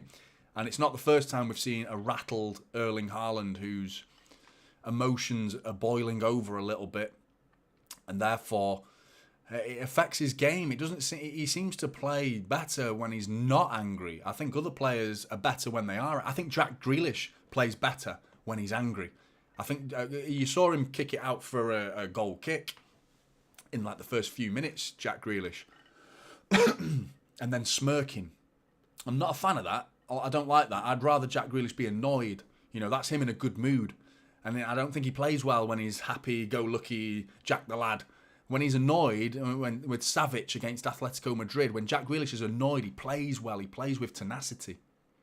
I think Haaland's the other way around, though. He needs to be calm and cool in front of goal. Ball dick, says Tuna. Play on words. Sub 2 says 5 backs are very frustrating when they get to the break at 0-0. It is frustrating. Sheffield are dirty as hell, Big M. Good to see you in the chat, Big M. Yeah, it's been dirty, and I think that's what we're going to come up against a little bit more throughout the season. It seems to be a tactic that's employed by numerous teams. Darren said Newcastle last week. Totally agree. It's been... and you just don't want it to work. Because it's not like we're weak. You know, it's not like... You're going up against the Pep Guardiola Barcelona team with Iniesta, Messi, Xavi, Pedro, and all those little magicians. And emphasis on the word little. You could physically beat them up a little bit. And a lot of teams tried that. Real Madrid did it in the El Clasico days. They were really physical. Sergio Ramos just kicking lumps out of any single player in a Barcelona shirt. And when you go up against a team like City and Barcelona of the Pep Guardiola days, the possession football, you can break it up with a bit of physicality. It can work. But we're big, you know. We can give it back. We've got Erling Haaland, Rodri, Diaz, Ake, Gvardiol. So many big units that could come on. I'd love to see Doku come on, half-time. Let's get him on. Because that right-hand side is up for the taking. Bernardo Silva is done okay. He's kept the ball reasonably well, except for that one little accident that happened on the edge of the area.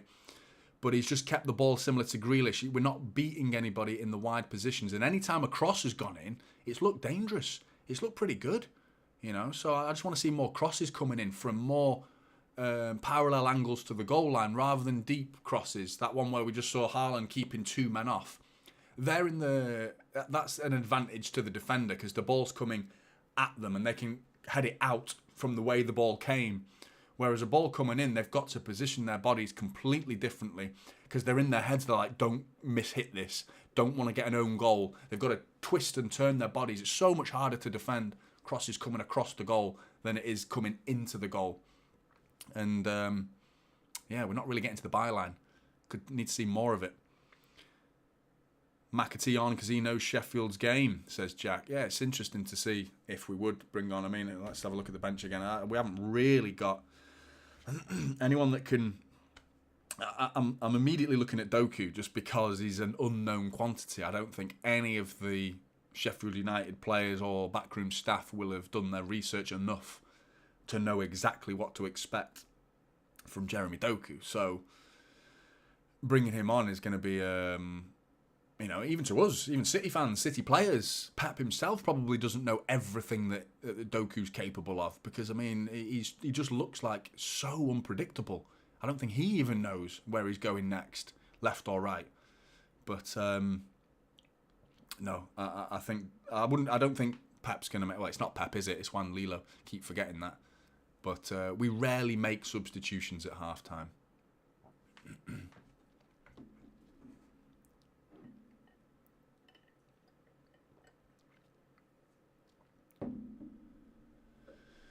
But it's that penalty, isn't it? That's the worry. That's the one moment really that stands out in that half. Penalty shouts followed.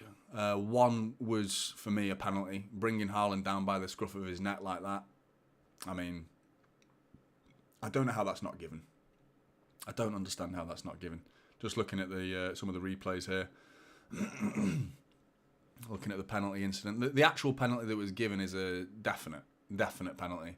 Can't really argue with that. He sticks his arm way in the air there, so had to be given. It's good that the referee had the balls to make that decision as well. You know, on the field, didn't just like avoid the situation and just. They seem to be ducking a lot of decisions now, referees, don't they? Just like avoiding making a fool of themselves and just allowing VAR to do their job for them. And VAR's not doing their job for them, you know, so no one's doing the job anymore. Who saw Mike Dean's interview, which was ridiculous? It was terrifying knowing the stuff that he said. For those who missed it, what he basically said was there was a decision, a game between Spurs and Chelsea.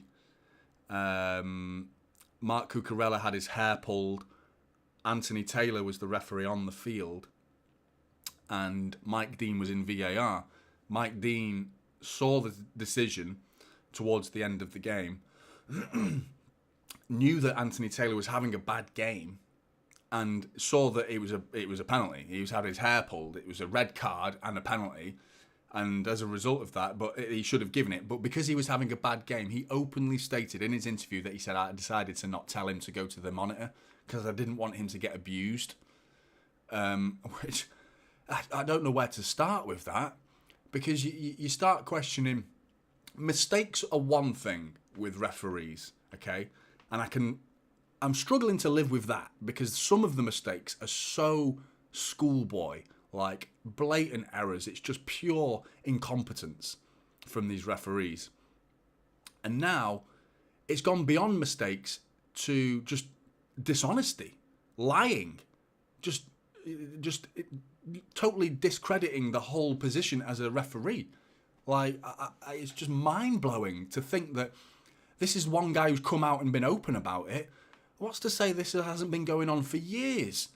And you immediately think of Old Trafford, don't you, when you start thinking about that, and now Howard Webb's running the show behind the scenes, and how referees are all. We go on about our referees being the best in the world. We've got the shittest referees in the world. Whenever I watch the Euros or the World Cup or even the Champions League, the level of officiating is so much better. So much better. You'll still disagree with decisions, because that happens. But it's just the basic stuff that I'm talking about. The moment-to-moment stuff from referees in the Champions League, World Cup, and the Euros, they just seem better. But you see, we saw, was it Graham Poll who gave 3 yellow cards out? You know, that sort of stuff. Isn't he the referee that was involved in the World Cup final? Which one was it, with the Nigel de Jong kung fu kick on Xabi Alonso? All these horrible refereeing decisions, a lot of the time, it's an English referee. And then you look at our own ground, our own country, the Premier League. It's disturbing to think that, because we like to think they're robots, don't we? I know they're humans. They all support a club. But we like to think that they're honest guys and they're just robots who make the decisions when needed. And now you've got the backup at VAR. It sounds harder to get it wrong than it is to get it right, you know, in terms of like how much technology is now behind these officials. And they're still costing clubs points really badly as well. So blatant as well, a lot of it. And it's just so disturbing to think that this has been going on and still probably is going on. But Jeff saying it was a shocking admission. I totally agree. El Gringo, Grealish is awful. He says he needs to step it up. He really does need to step it up. Yeah, I want to see him beat his fullback. You know, just take him on once in a while. Just try something different. Try something different, Jack. That's all I want, you know. Just a little bit more creativity. Always receives the ball and always knocks it back. The one time in this half that he went to the byline, he got a nice cross in. I think it was deflected, in fact, but it caused problems. It went over the keeper's head. You saw the keeper scrambling around, turning around. Haaland was brought down before that, but if Haaland's up on his feet and someone's there back post, it creates chaos. And the thing is if you do it more frequently as well, Haaland will start to make those runs more frequently as well, because he'll understand what you're going to do next. If I'm Haaland in the middle of the area and Jack Grealish has got the ball, going off habitual behaviour and how Jack Grealish has been performing for the last 6 months, certainly the start of this season, where he doesn't ever go to the byline and cross it, he'll tuck it back for Kovacic to cross it, or Rodri to cross it, or even Gvardiol to cross it. He never is the one crossing it himself anymore. So if Grealish gets the ball and I'm Erling Haaland, I'm looking at Grealish and going, right, I'll wait for him to pass it, then I'll make my run, because I know he's not going to cross it. So in that sense, it's almost like, okay, at least you know what he's going to do. But I just think once in a while, do something different. Foden in, Grealish out, says James. I agree, mate. I agree, to be honest. Only Doku as well is the only other player that I would say. I think I want to see Foden as a central player this season, doing more stuff through the middle. With De Bruyne's injury, he's now got his opportunity to shine. But Foden's performance against Newcastle, I was gobsmacked to not see him in this starting 11. Really was. Really was. What about Rico for Walker, says Vinny. I think you get a bit more from Rico going forward, don't you? My concern is that counter-attack. It's 0-0, you know, and they've shown in the last 15 minutes of that half, there was counter-attacking opportunities for them. And it wasn't actually Walker who was stopping them. It was Diaz and Ake who were stopping these counter-attacks. But, yeah. I think that's the only worry with Rico, is he's not going to stop the counter like Kyle Walker is. But going forward, I'd rather have Rico crossing a ball than Kyle Walker.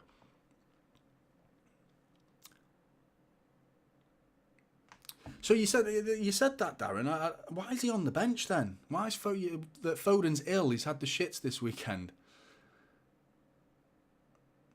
Why is he on the bench? Are we that's just it's almost like a little bit of a statement from the club. Like, that's how ill we are. We've got a guy shitting on the bench.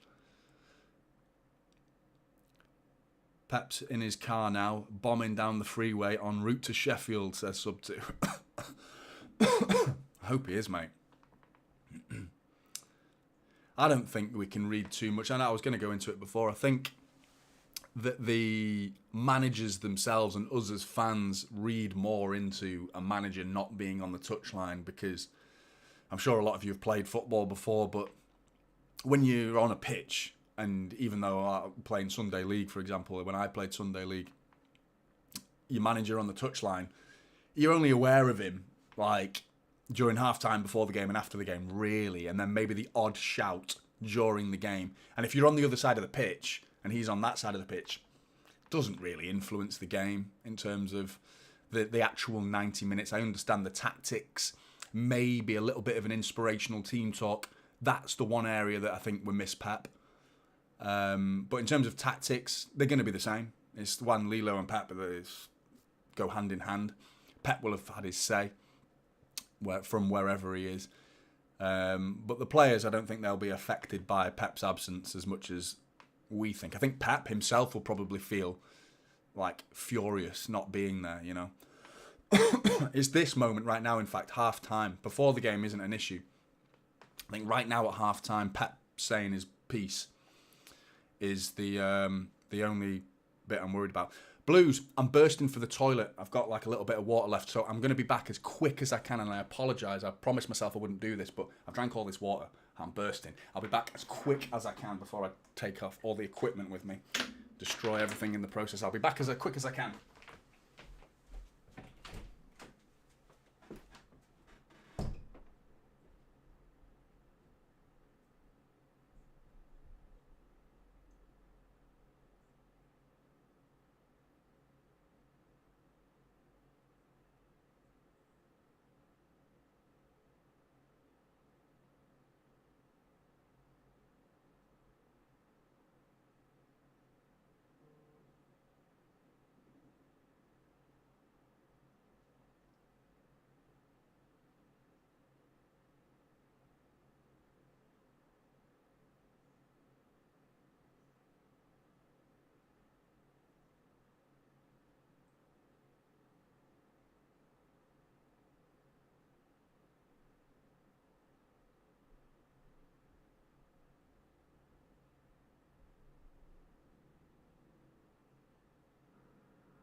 Oh, sorry guys, kickoffs happened as well. Sorry about that, guys. What a disaster. Let's sort the timer out first.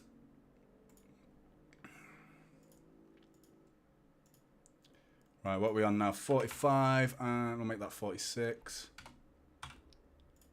There we go. 46 on the dot. Sorry about that. Doing a Foden job. Got the shits, mate. Yeah, I can't run off. Something's going round in Manchester. Yeah. I'm glad you stayed. I was expecting to come back to loads of people. Just like an empty chat room. But no subs made.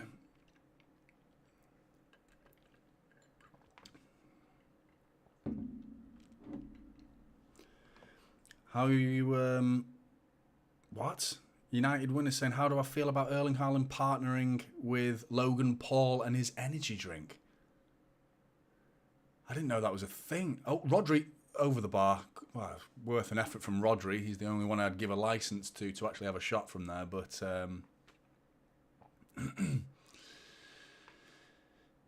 yeah. What? The Erling Haaland partnering with Logan bloody Paul? I don't know how I feel about that. I need to absorb that information. I need to go and research it before I actually give a comment on it. Is the timer working? Jeff's asked to... Yeah, is it working? Yeah, 47. Yeah, I'm in sync with the game at least. Sorry about that. Yeah, I don't know. That's an odd one. Erling and Logan Paul. How much they must be making off Prime.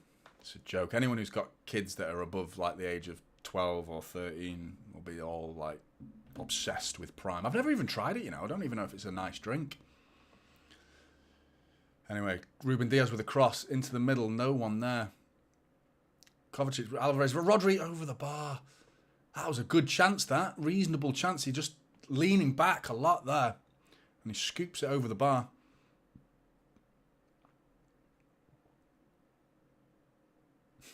Muddy Duck says, at 0-0 at 80 minutes, Lilo needs to bring on Doku and Jonny needs to change his shirt. That's it. We haven't bloody won in this yet. What a sack of shit this shirt's turned out to be. Video came out last night of Haaland and Logan and KSI. No way. That's weird.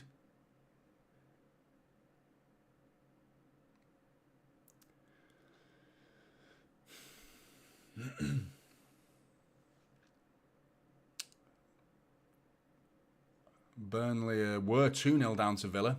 It's now 2-1 though. Is that right, Sub 2? We had 12 shots in the first half. That's good in the sense that we are actually getting shots away, but it didn't feel like that. It didn't feel like we had 12 shots. Walker, really deep cross. It wasn't even a cross, it was like a pass, really, anything. Cleared though. Larousse. Kyle Walker closing him down, forcing him back and back. And he's stuck down a blind alley. Oh, Bernardo Silva trying to pick it up. He's going to see it out for a goal kick. Alvarez has got the ball back there in the corner flag. Good play from City. Throw in City. Good bit of pressing from Alvarez and Walker and Bernardo Silva together.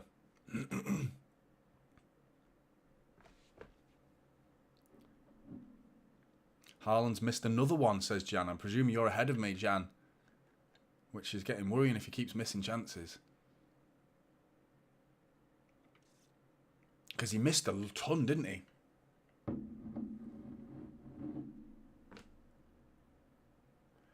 You're at 50 minutes, says Jeff, not 63. What's yours saying?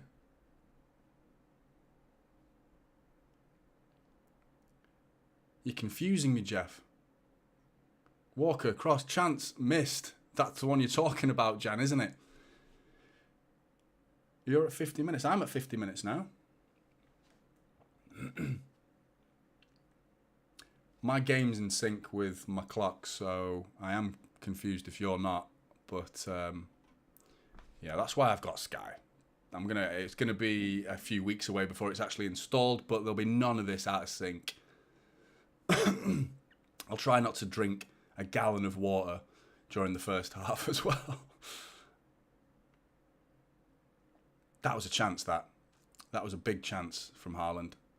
And he missed some, not sitters, but ones that you think Erling would bury, against Newcastle. Foden was setting him up pretty well for a lot of chances. On another day, Haaland bags himself a hat-trick against Newcastle. This is that other day. Now he's gifted a penalty, and that was a chance you expect him to at least get on target there, because he's put that wide. With his right foot, I'm making excuses for him there, but he's in the 6-yard box. That's his bread and butter, and he has scuffed it a little bit wide there. Jack Grealish and Kovacic with a lovely little 1-2 there.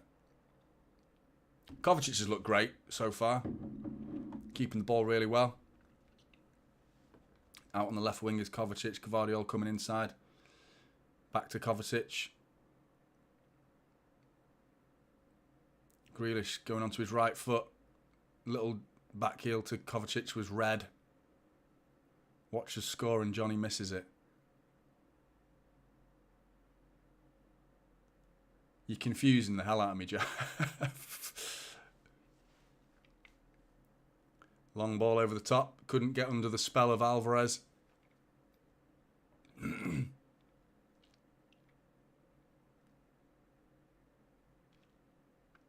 Do I think Haaland just needs to adapt to Alvarez instead of KDB? Possibly. There's Doku warming up. I'm behind you by about a minute. Yeah, I'm going to sort that soon, Jan. I'm on Sky Go, the app, so I'm doing this via the internet, so it's always going to be a bit behind. But anyway, here comes Kyle Walker. Got to be a corner. It is. Yeah, I said in the first half, Jan, I'm going to get Sky properly installed into this setup here, so it will be as close to the live action as possible. Because I've noticed a few of you are behind, and I don't want to have you guys having to pause and do all that, and it's a bit annoying, isn't it? Corner ball. Short one. To Bernardo Silva on the corner of the edge of the area. Oh, that's awful. Really poor from both of them, really. I mean, the pass to Bernardo Silva was okay, but Alvarez slipped. Bernardo Silva's not had a great game. He's there holding his hands up.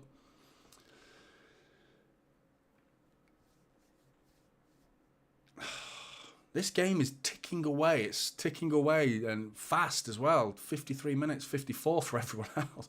Well, I don't know. God knows, you're probably on the 70th minute now, Jeff, aren't you? Probably.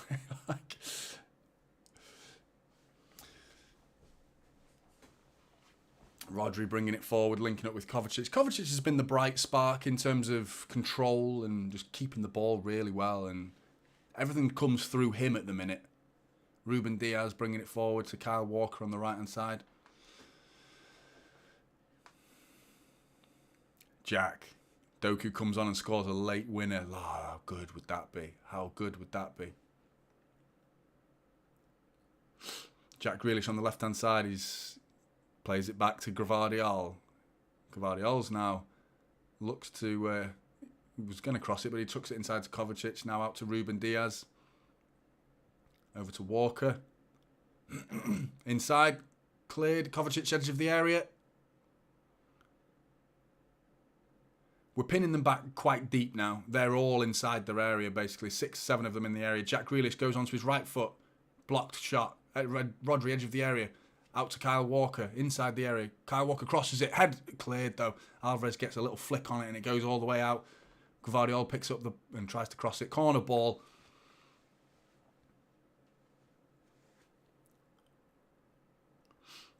Cheers, Douglas. You've simply put me on pause for a minute, and then we're aligned. Jeff's called it. Jeff said Gvardiol to score. Corner ball. Alvarez. Short one to Kovacic. Back to Alvarez. It's not a good one again. Always sort these short corners out, boys. That's a simple 1-2 pass with so much space to pass it into. Before it was Bernardo Silva just kicking it out for a goal kick from a short corner. Then Kovacic nearly does the same. And we're lucky to get the ball back there, really. Kyle Walker at the back now. Gvardiol. Back out to Grealish. Sizing up. Oh, my God. Grealish just... He thought Gvardiol was making a run. He wasn't. And Grealish just pokes it out for a goal kick.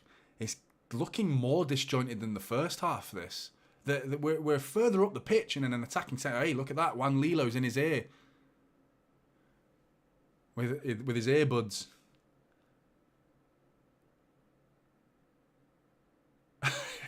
Now he's looking at him. Now he's smirking. He was just like, yeah, yes, boss. Yeah. And then he gave it back to his now number 2. And I had not a fucking clue what he said. Don't have a clue. Couldn't hear him. And then he just smirked. So this is great. Oh, no. Shit. Ake and Kovacic have been solid so far, says Tuna. They have.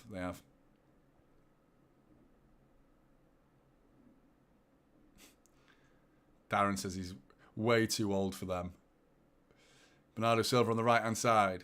2 men in front of him. Plays it back to Rodri. Nope, doesn't cross it. Tucks it inside to Diaz, edge of the area. Left foot. Ruben Diaz deflected corner. John Egan.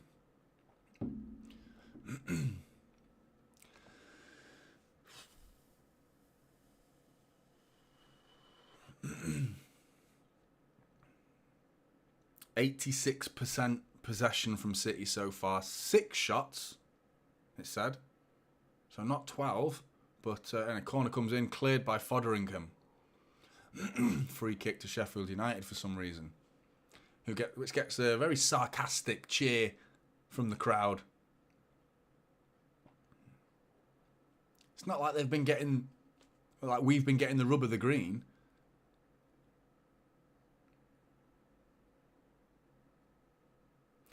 Yeah, Jeff saying there's sick of refs calling fouls on goalies. He said they're a protected species, aren't they? It's the one position where they can do certain things and you can't touch them. But if that's a defender, you can. If that's Erling Haaland, for example, you can grab him by the collar, you can elbow him in the back of the head, and then all 3 of you can jump on top of him while he's on the floor. No problem. Grealish coming in, edge of the area. Rodri! Oh! Just past the post. Rodri's getting some chances here. That's his 3rd one now.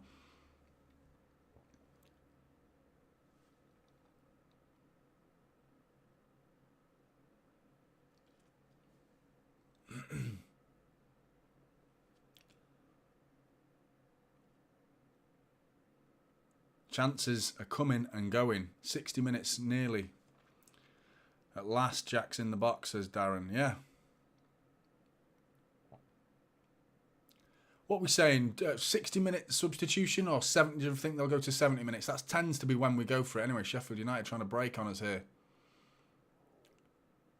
Gvardiol was brought down then, elbowed by the looks of it. Don't know what happened there.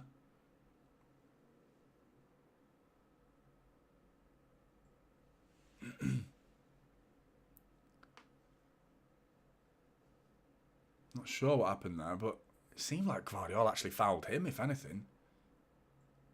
He got whacked in the face, and then he sort of like held his man as he went down, and they both sort of went down. But the first foul, in chronological order, was on Gvardiol, so yeah, it's a foul to City.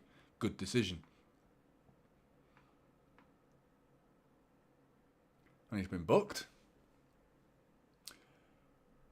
A yellow card. Kovacic is man of the match for Jan. Need Foden on, I presume you meant, and Grealish off. Yeah, I really was surprised to not see Foden. Considering his performance against Newcastle. It's, go to it. Thought that was a slow ball, but it got there in the end.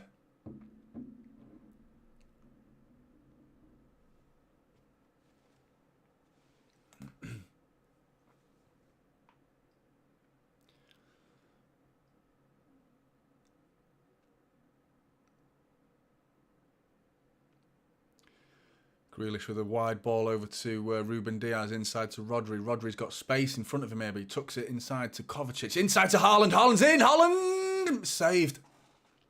Another one. Another chance for Erling Haaland. That's a clear hat-trick he should have to his name now. Penalty. First chance in this half for him. Got to be getting that on target. This one, good save. Not Haaland's fault, really. Good save. Really good save. Dinks it over the keeper. Sticks his hand in the air. Really good goalkeeping that. Fotheringham.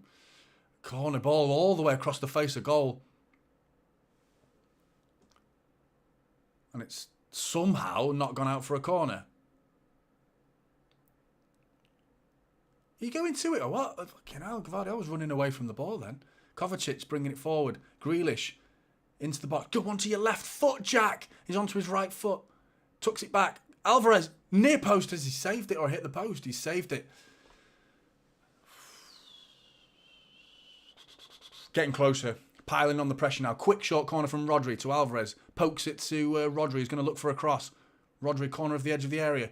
Out to Kovacic. All the way to Kyle Walker. Is he going to shoot? He does. He shoots. He smashes it over the bar. That's right. Intensity is the word from Tuna. That's exactly right. The intensity has gone up. Definitely. I don't know why it has to, though. Why it's like, oh shit. 60 minutes gone. Right, now we'll start passing it a bit more, with a bit more tempo. We should start like that, you know. I don't know why we need to... It's so sluggish the way we... I want to say so sluggish. It was just a little bit pedestrian in the way we were moving it around. And it's only highlighted when we up our game. It seems even more obvious when this happens. There you go, 22 shots. You must have been right, sub 2, because there was a different graphic put on the screen then, and it said 6 shots. Why? That must have been in the last 10 minutes or something. I must have missed that bit or something. Anyway, Grealish, corner of the edge of the area. Come on, Jack, you can do something, mate, here. Do something. Go on to your left. Go on to your left. Go on to your left. That's it. Left foot. Dinks it. Back post. Haaland. Goal. That's what I'm talking about, Jack Grealish. That's what I'm talking about. You go onto your left foot. You bury it. You've caused chaos by going onto your left foot, Jack. All game. I've been saying it. All game. You just get onto your left foot. Do something different. Don't be so predictable. And look what happens. We've scored. Well done, Jack Grealish. Fucking hell.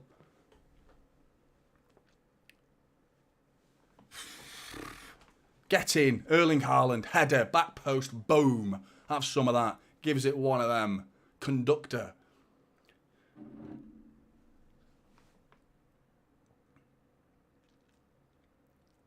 Looking at this now. Jack Grealish slowing it down. Thinks, oh, but I'll go on my left. Crosses it. Goal. I don't know why it's so... Is it just me, or is it like incredibly basic? Like, it's very, very simple stuff. If you do the same thing every time, the word predictable comes up. And you are predictable, Jack Grealish. When you do something different, you can cause chaos. And that is exactly what he's done. Fantastic from Jack Grealish to do it. So hats off to Jack Grealish for actually doing it. There's no point in me saying that it's a mistake from him to have not done it already or anything like that. Hey, a fan jumped on the pitch hugging Erling Haaland. I'll take it.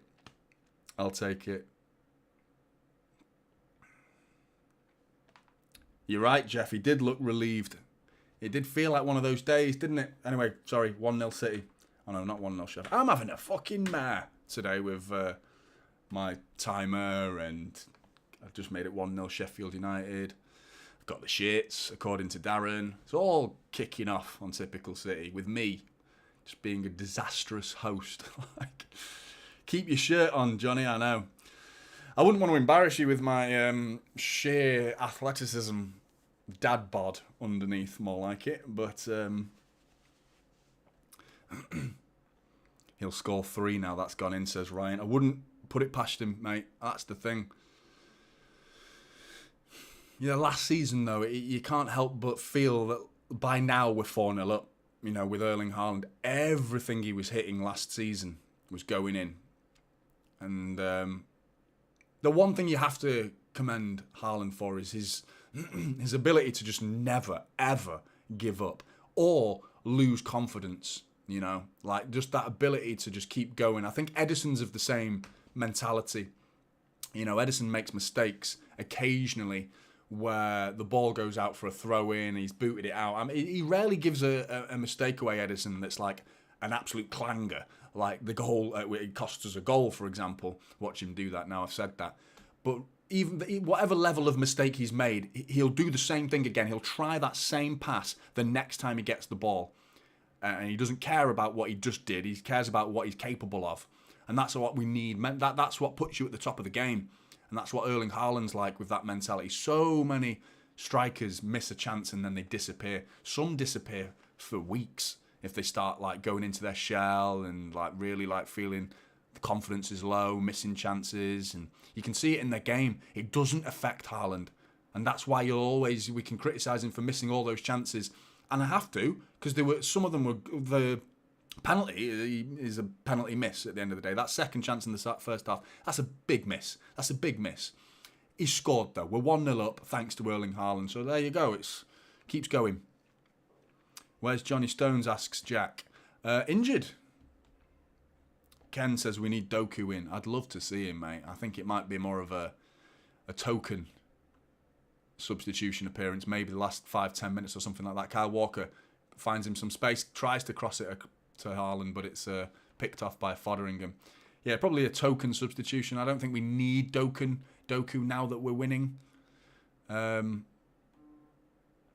think we... if we were kept this at 0-0 for into the 70th minute, then yeah, I think you'd see Doku. But now I think it's keep the ball time. Okie dokie, says James. The little signpost pointing the way is James, if anyone's wondering. Mustafa says I was on a trip and you're late. Better late than never, Mustafa. Don't worry about it, mate. What did you miss? Erling Haaland scored and he missed a penalty. And he missed a couple of chances as well. It's been all City. Couple of threats of possession, counter-attack, from Sheffield United. Other than that, it's been dominant from City.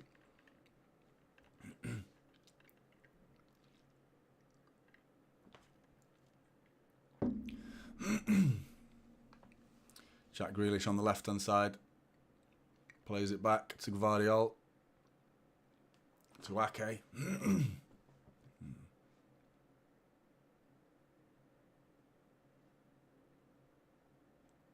Now it's just we're gonna bore the game to death now. Just pass Sheffield United to death.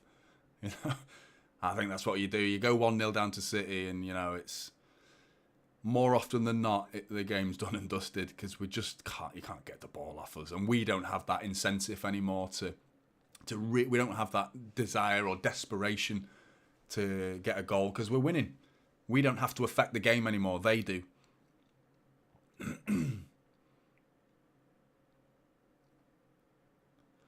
You just got to be mindful of the counter-attack. That's it.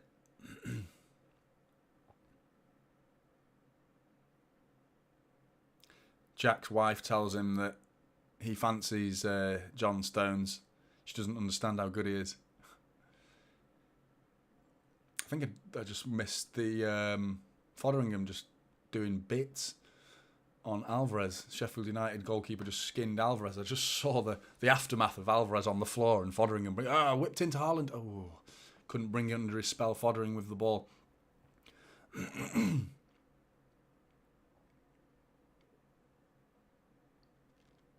That's a good point, said James there, highlighting the fact that City are the only team with 0 goals against us, but we need to score more. The point you made there, 0 goals against us, yeah, I think...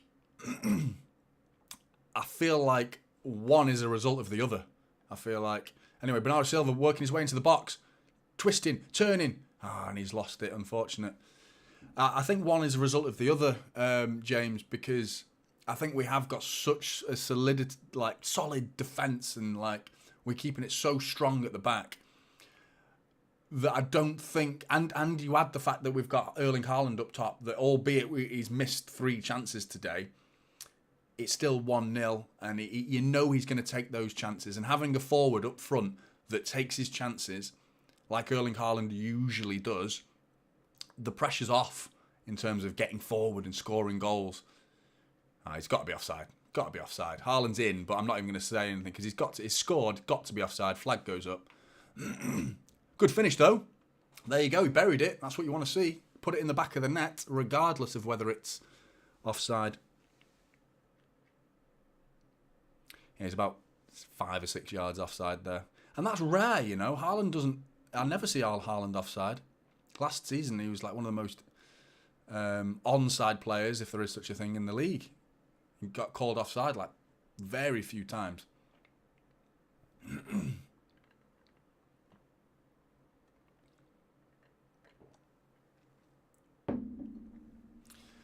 Ollie McBurney's come on. And Jaden Bogle's come on. Osula off and Baldock off. Ollie McBurney's got goals in him. Whether he's got goals at this level, I'm not sure. He's certainly got a good goal in him from a championship point of view.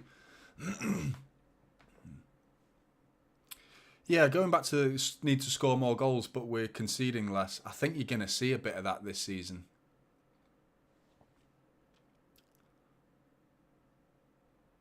There'll be teams that get spanked by City.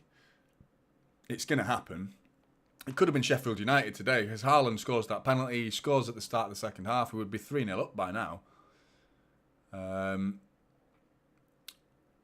But Jack Grealish is out there. Looks pretty hurt. Coman to City. What do I think? Mustafa asks. I don't think we'd be able... I'd love it. I think he's a great player. I do like Coman. I just don't think Bayern want to do business with us. Not that way, anyway. They want to do business the other way. Kyle Walker, Ortega, that sort of stuff.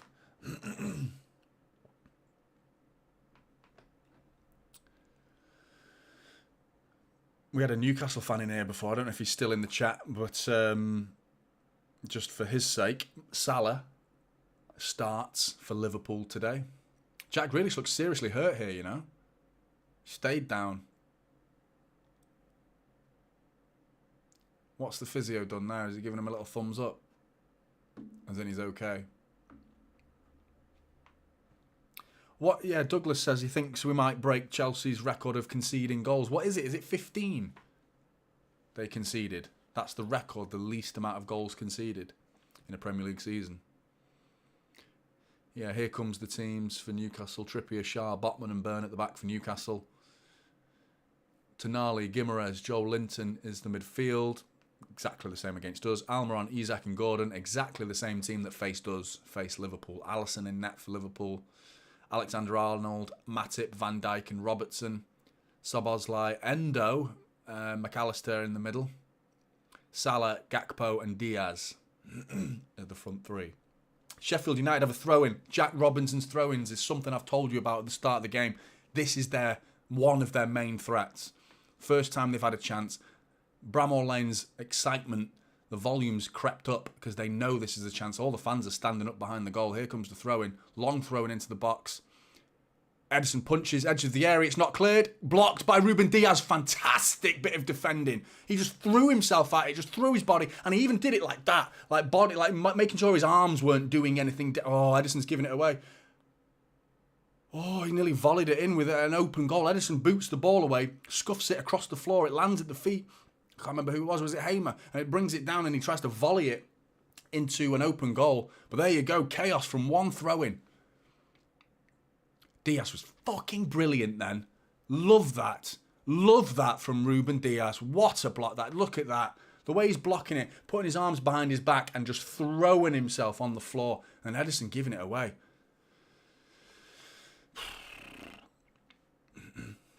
I love that from Ruben Diaz. I'm an old school. I'm a defensive midfielder myself. Can play as centre-back. And I love defending like that. I love it. It's so good to watch. I get more excited than I do about a goal sometimes, to be honest. A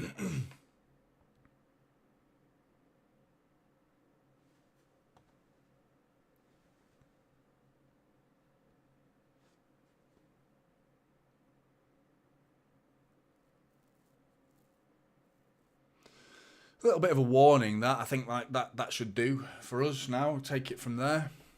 Keep the possession. Take that warning on the chin. 75 minutes in, 1-0 City. Bernardo Silva tucks it into Alvarez. Into the channel. Alvarez with space, shoots, drags it wide. Tuna says this is City's best defensive starting lineup. I think you might be right. Maybe John Stones instead of Ake. Maybe even John Stones. I don't know what they're doing. Kyle Walker's offering width.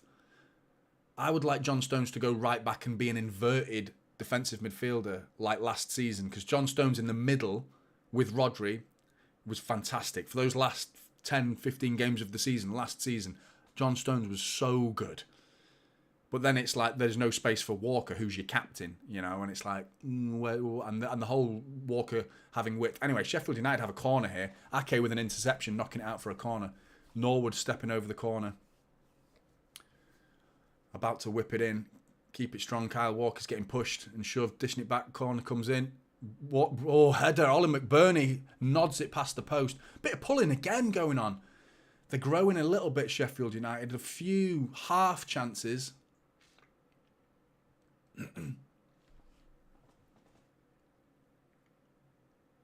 Ake ends up on the floor. So I haven't seen a corner where one of our players hasn't ended up on the floor yet.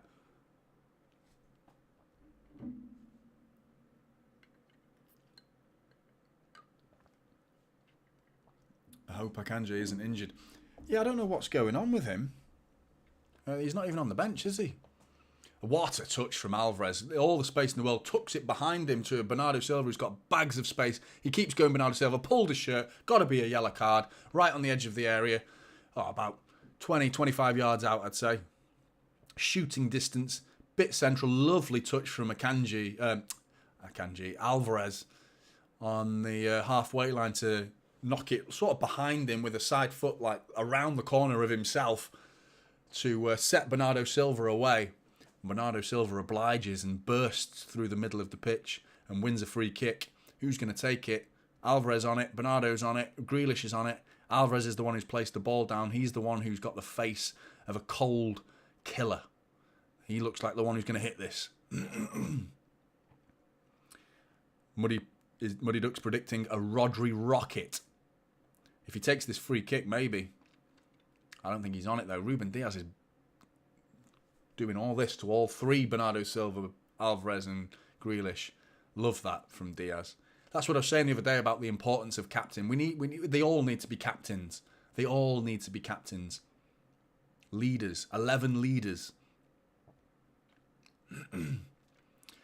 So, Rodri won't be hitting this. He's in the box, sort of like interfering with Sheffield United, trying to get in the way of their wall and stuff. It's probably going to be Alvarez.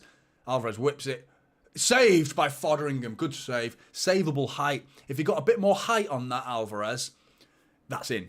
The angle was correct. The power was good. I know, he's a bit too central. If he got a bit more in the corner and a bit more height on it. But, yeah, good save.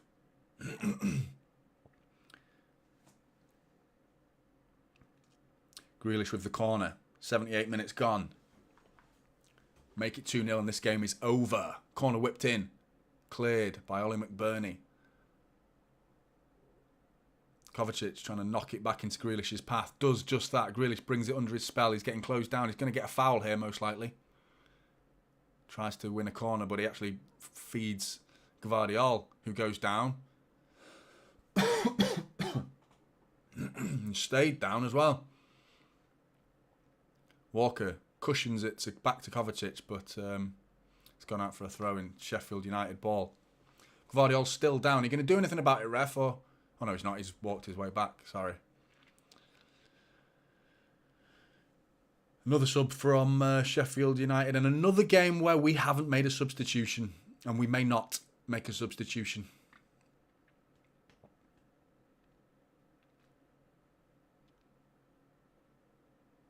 I mean, who are you bringing on? I know Doku is the one everyone wants to see. But we certainly don't need him in this moment, you know. Why are we not making any subs, says Jan. I think it's the bench, you know. I just don't think they trust the youngsters in a game like this. It's only 1-0. If it was 3-0, I think you'd see a flood of substitutions. Same reason you didn't see any against Newcastle, because it was 1-0. It's too risky to make such drastic changes. At 0-0, you make the substitution because we need to change the game. The game's not going our way. We need to do something about it. We're 1-0 up now, so I can't see them making anything other than a defensive change at this point. And who could that be? Gomez or Phillips? That's it. You're bringing on Doku. I mean, I want that to happen. I want to see him play. I just don't think this is the moment for it, unfortunately, which is a shame because I think a lot of people are looking forward to seeing a Doku debut. But Gvardiol, he's quietly had a good game, Gvardiol. He's not really had much to do. Little glimpses of him on the ball. A couple of nice touches from him. Laroussi's bringing the ball forward easily there. He sets Traore away. Here's Kyle Walker going to use his speed. Traore, he's gone down. He's gone down. He's not giving it, though, thankfully. VAR might look at that because Kyle Walker had his hand on him then. Traore was quick. He had Walker beaten. Let's play on. No. Let's have a look. He puts his hand on him. The foul was committed outside the area, to be honest. So even if it was a foul, it would have been... You can't go back to that because it's not... Yeah, that's not a foul. It's not a foul, and even if it was outside the box. So panic over. But here's a long throw in from Jack Robinson into the penalty area. Brought down. Walker does brilliantly. Rodri steps in. Brings it away. Clears it for another throw in. It's probably too far out for a dangerous throw in because it's like quite far up the pitch. He's got to go. Is he going to go for? He's going to throw it from there. No, he's throwing it back. Get out now. Get out. Stay in deep. Really deep. Alvarez trying to win it back. Oh, he's broken through them. Kovacic's bringing it. A little bit panicky from City here. I'm getting a bit worried here because the way we're playing is a little bit... Bernardo Silva done really well there. Alvarez sends it out wide. Counter-attacking option. Grealish. Send him, Grealish. Oh, he's won the foul. I'll take that. Had an opportunity to knock Haaland through then. Haaland was bursting right through the middle. Grealish saw him. I think he chose to keep the ball and win the foul. And in fairness to him, I guarantee you Pep will have said, well done, Jack Grealish, in that position. It reminds me of the Burnley game when Haaland was fuming at Bernardo Silva coming off at half-time. All the cameras zoomed in on Haaland, and then Pep comes over and starts shouting at Haaland and telling him that, no, he did the right thing, keep the ball. We want to win the game. Doesn't matter about creating chances at this point. We just win the game, keep the ball. If we have the ball, they can't score.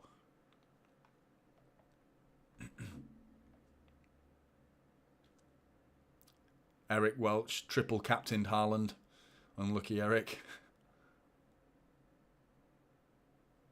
Yeah, I'm good, mate. Hope you're well as well. I am Adam as captain. But yeah, City's slowing the game down. Ederson keeping the ball a bit. Ruben Dias fires a nice long ball up to Haaland, who gets a bit lucky in terms of firing it back to Alvarez. I don't think he even did that. I think it was a tackle and it landed back to Alvarez. But here comes Jack Grealish with Gvardiol overlapping. Grealish onto his right foot, lays it back to Kovacic with space in front of him. Kovacic shoots. Foderingham saves. Quite an easy one. He didn't get much power behind it and he just drops and gets it under his spell. Yeah, an easy one for the keeper, that. Catching practice.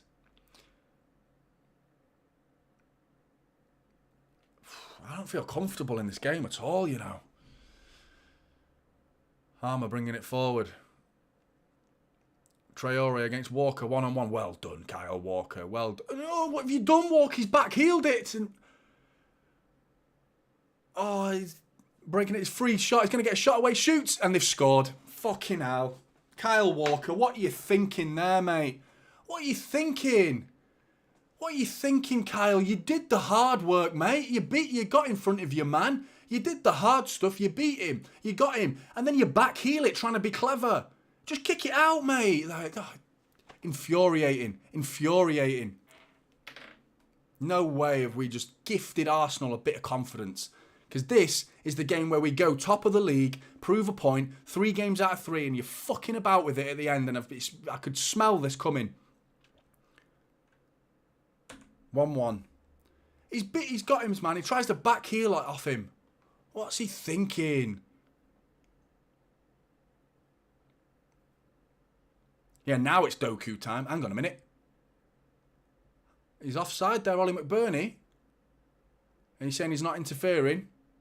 Well, Ederson lands on him, so I don't know how that's not interfering. No, I'd be annoyed if I was Sheffield United and that was chalked off, but it should be looked at least. It's not really. Yeah, now it's Doku time, isn't it? It's 1-1 now, so. Fucking hell. This is what I was saying at the start of the game. It's not a free hit for Sheffield United. It's not a free hit. There's no free hits in the Premier League because every Premier League team is good. Kyle Walker's just kicking the shit out of the advertising boarding there. And here comes Kyle Walker trying to redeem himself, bursting forward. Tucks inside Walker brilliantly. Foden's on the pitch, by the way. He tucks it back to Alvarez. Alvarez, oh, he's hit it over the bar. You've got to bury that there. That was a massive chance. Unbelievable bit of play from Kyle Walker then, bringing it down the wing there. Really good. Haven't seen anything like that from Kyle Walker before. A little step over, tucks inside. I don't know what the subs are. I didn't see them come on. And now Foden's on the pitch all of a sudden. Alvarez had to score that, though. He had to get that on target at least. Just missing your chances. You miss your chances. Haaland's penalty. Haaland's chance again. Haaland gets his goal. And then Alvarez with a chance there. We've had so many shots from outside the box and they've just not been clean with our connections. It was Kovacic who came off, for anyone who's wondering, for Foden, which is a change I don't agree with. I think Alvarez was the one who should have come off. But presumably they're thinking goals and Alvarez is more likely to score than Foden is. But by that most recent evidence, maybe not. But no Doku.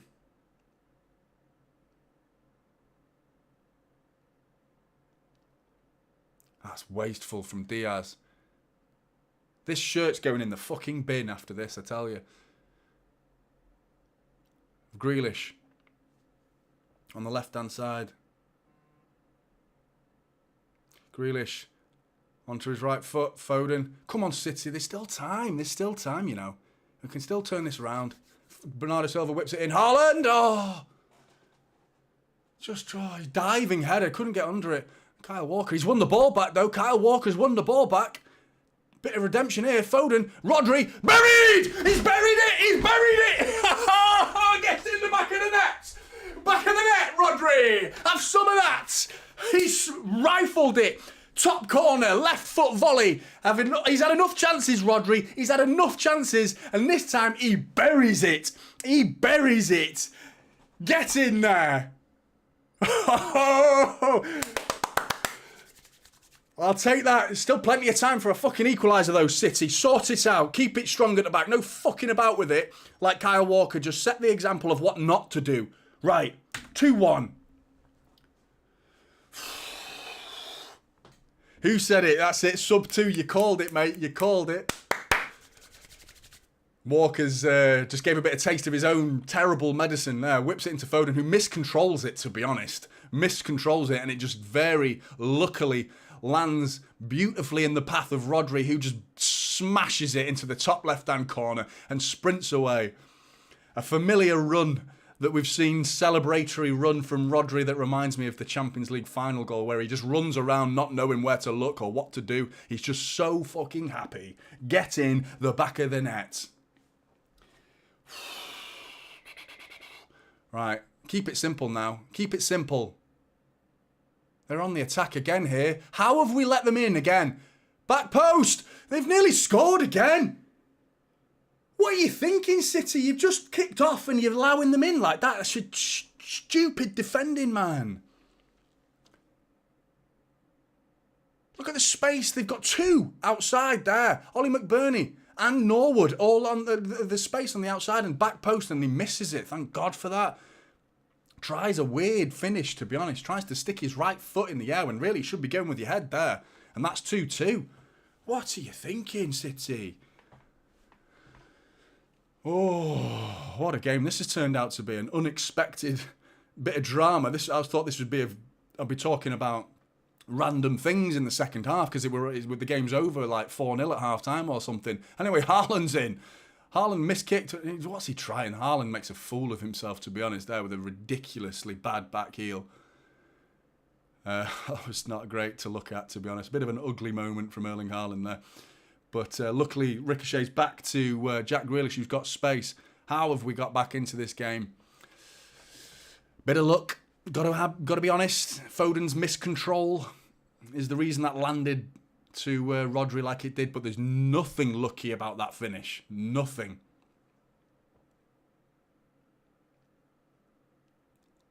Unbelievable. Buzzing. 7 minutes of added time, by the way, and we're 1 minute in. Sorry, guys, I should have told you that. Well, 50 seconds in. Gvardiol back to Edison. Just keep it simple now. Sheffield United are going to come forward. They're going to press. No, he's giving it away. Diaz is giving it to Larouci. Larouci on the edge of the area. He's got space with Rodri ahead of him. Back to Larouci. Larouci over the bar. How many mistakes do we need to make before we realise it's really sloppy at the back all of a sudden? This has been nothing like the City of this season so far, where it's been solid at the back. It's been assured. It's just like Kyle Walker's mistake and then Ruben Diaz giving it away, and then the shape straight after kickoff. What the fuck was that? Allowing them to get a chance straight from the kickoff. Jesus. Why are we panicking, asking Darren? He's talking to me. I'm shitting myself, mate. Phil Foden style. Who's not leaving a trail of shit behind him, running around on the pitch. So hopefully maybe he's got a nappy on or something. I don't know. But he's come on. Shits or no shits. Phil Foden assist.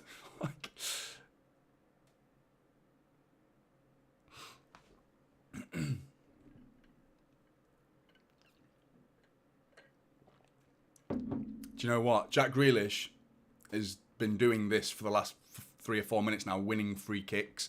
It's moments like this when we need Jack Grealish to do the Grealish stuff.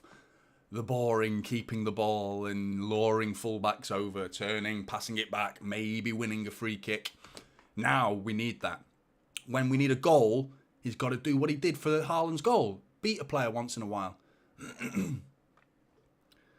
Pep needs to come back fast, says no. Hopefully, mate. Yeah, it will be a game. Out to Jack Grealish. Grealish going to keep the ball now. Nothing silly. Don't need to beat your man now. I'm happy for you to keep the ball. Just keep the ball. Back to Alvarez. All the way back to Ake. Walker. Just keep the ball.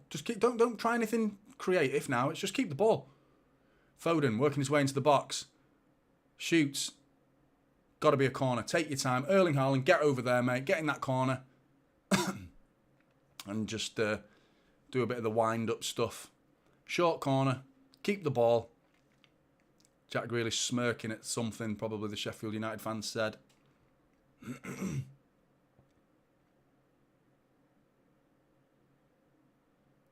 Haaland's worked his way over, that's it.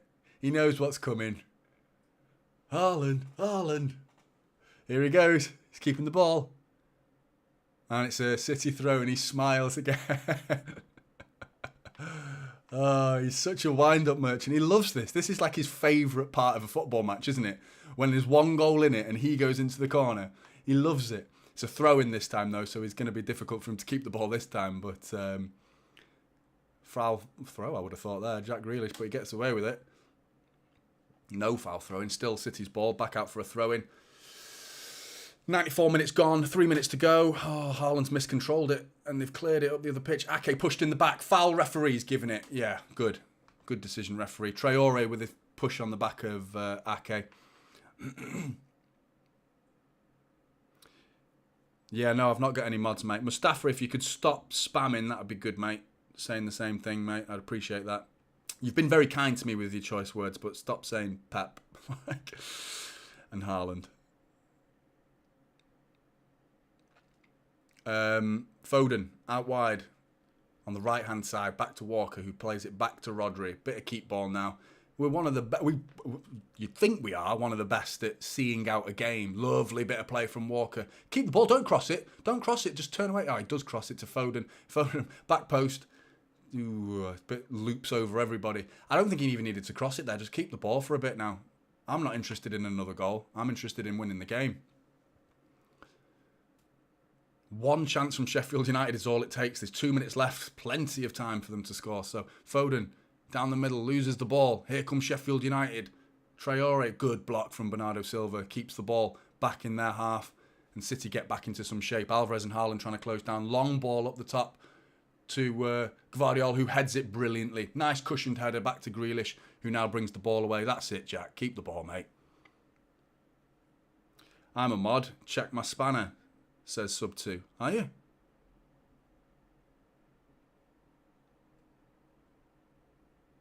Bear with me, mate. Can't move this chat.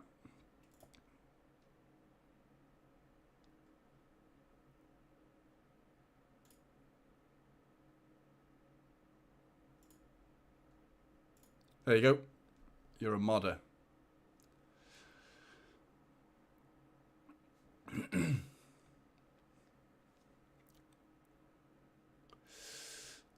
Rodri in the middle. 1 minute to go. 50 seconds to go.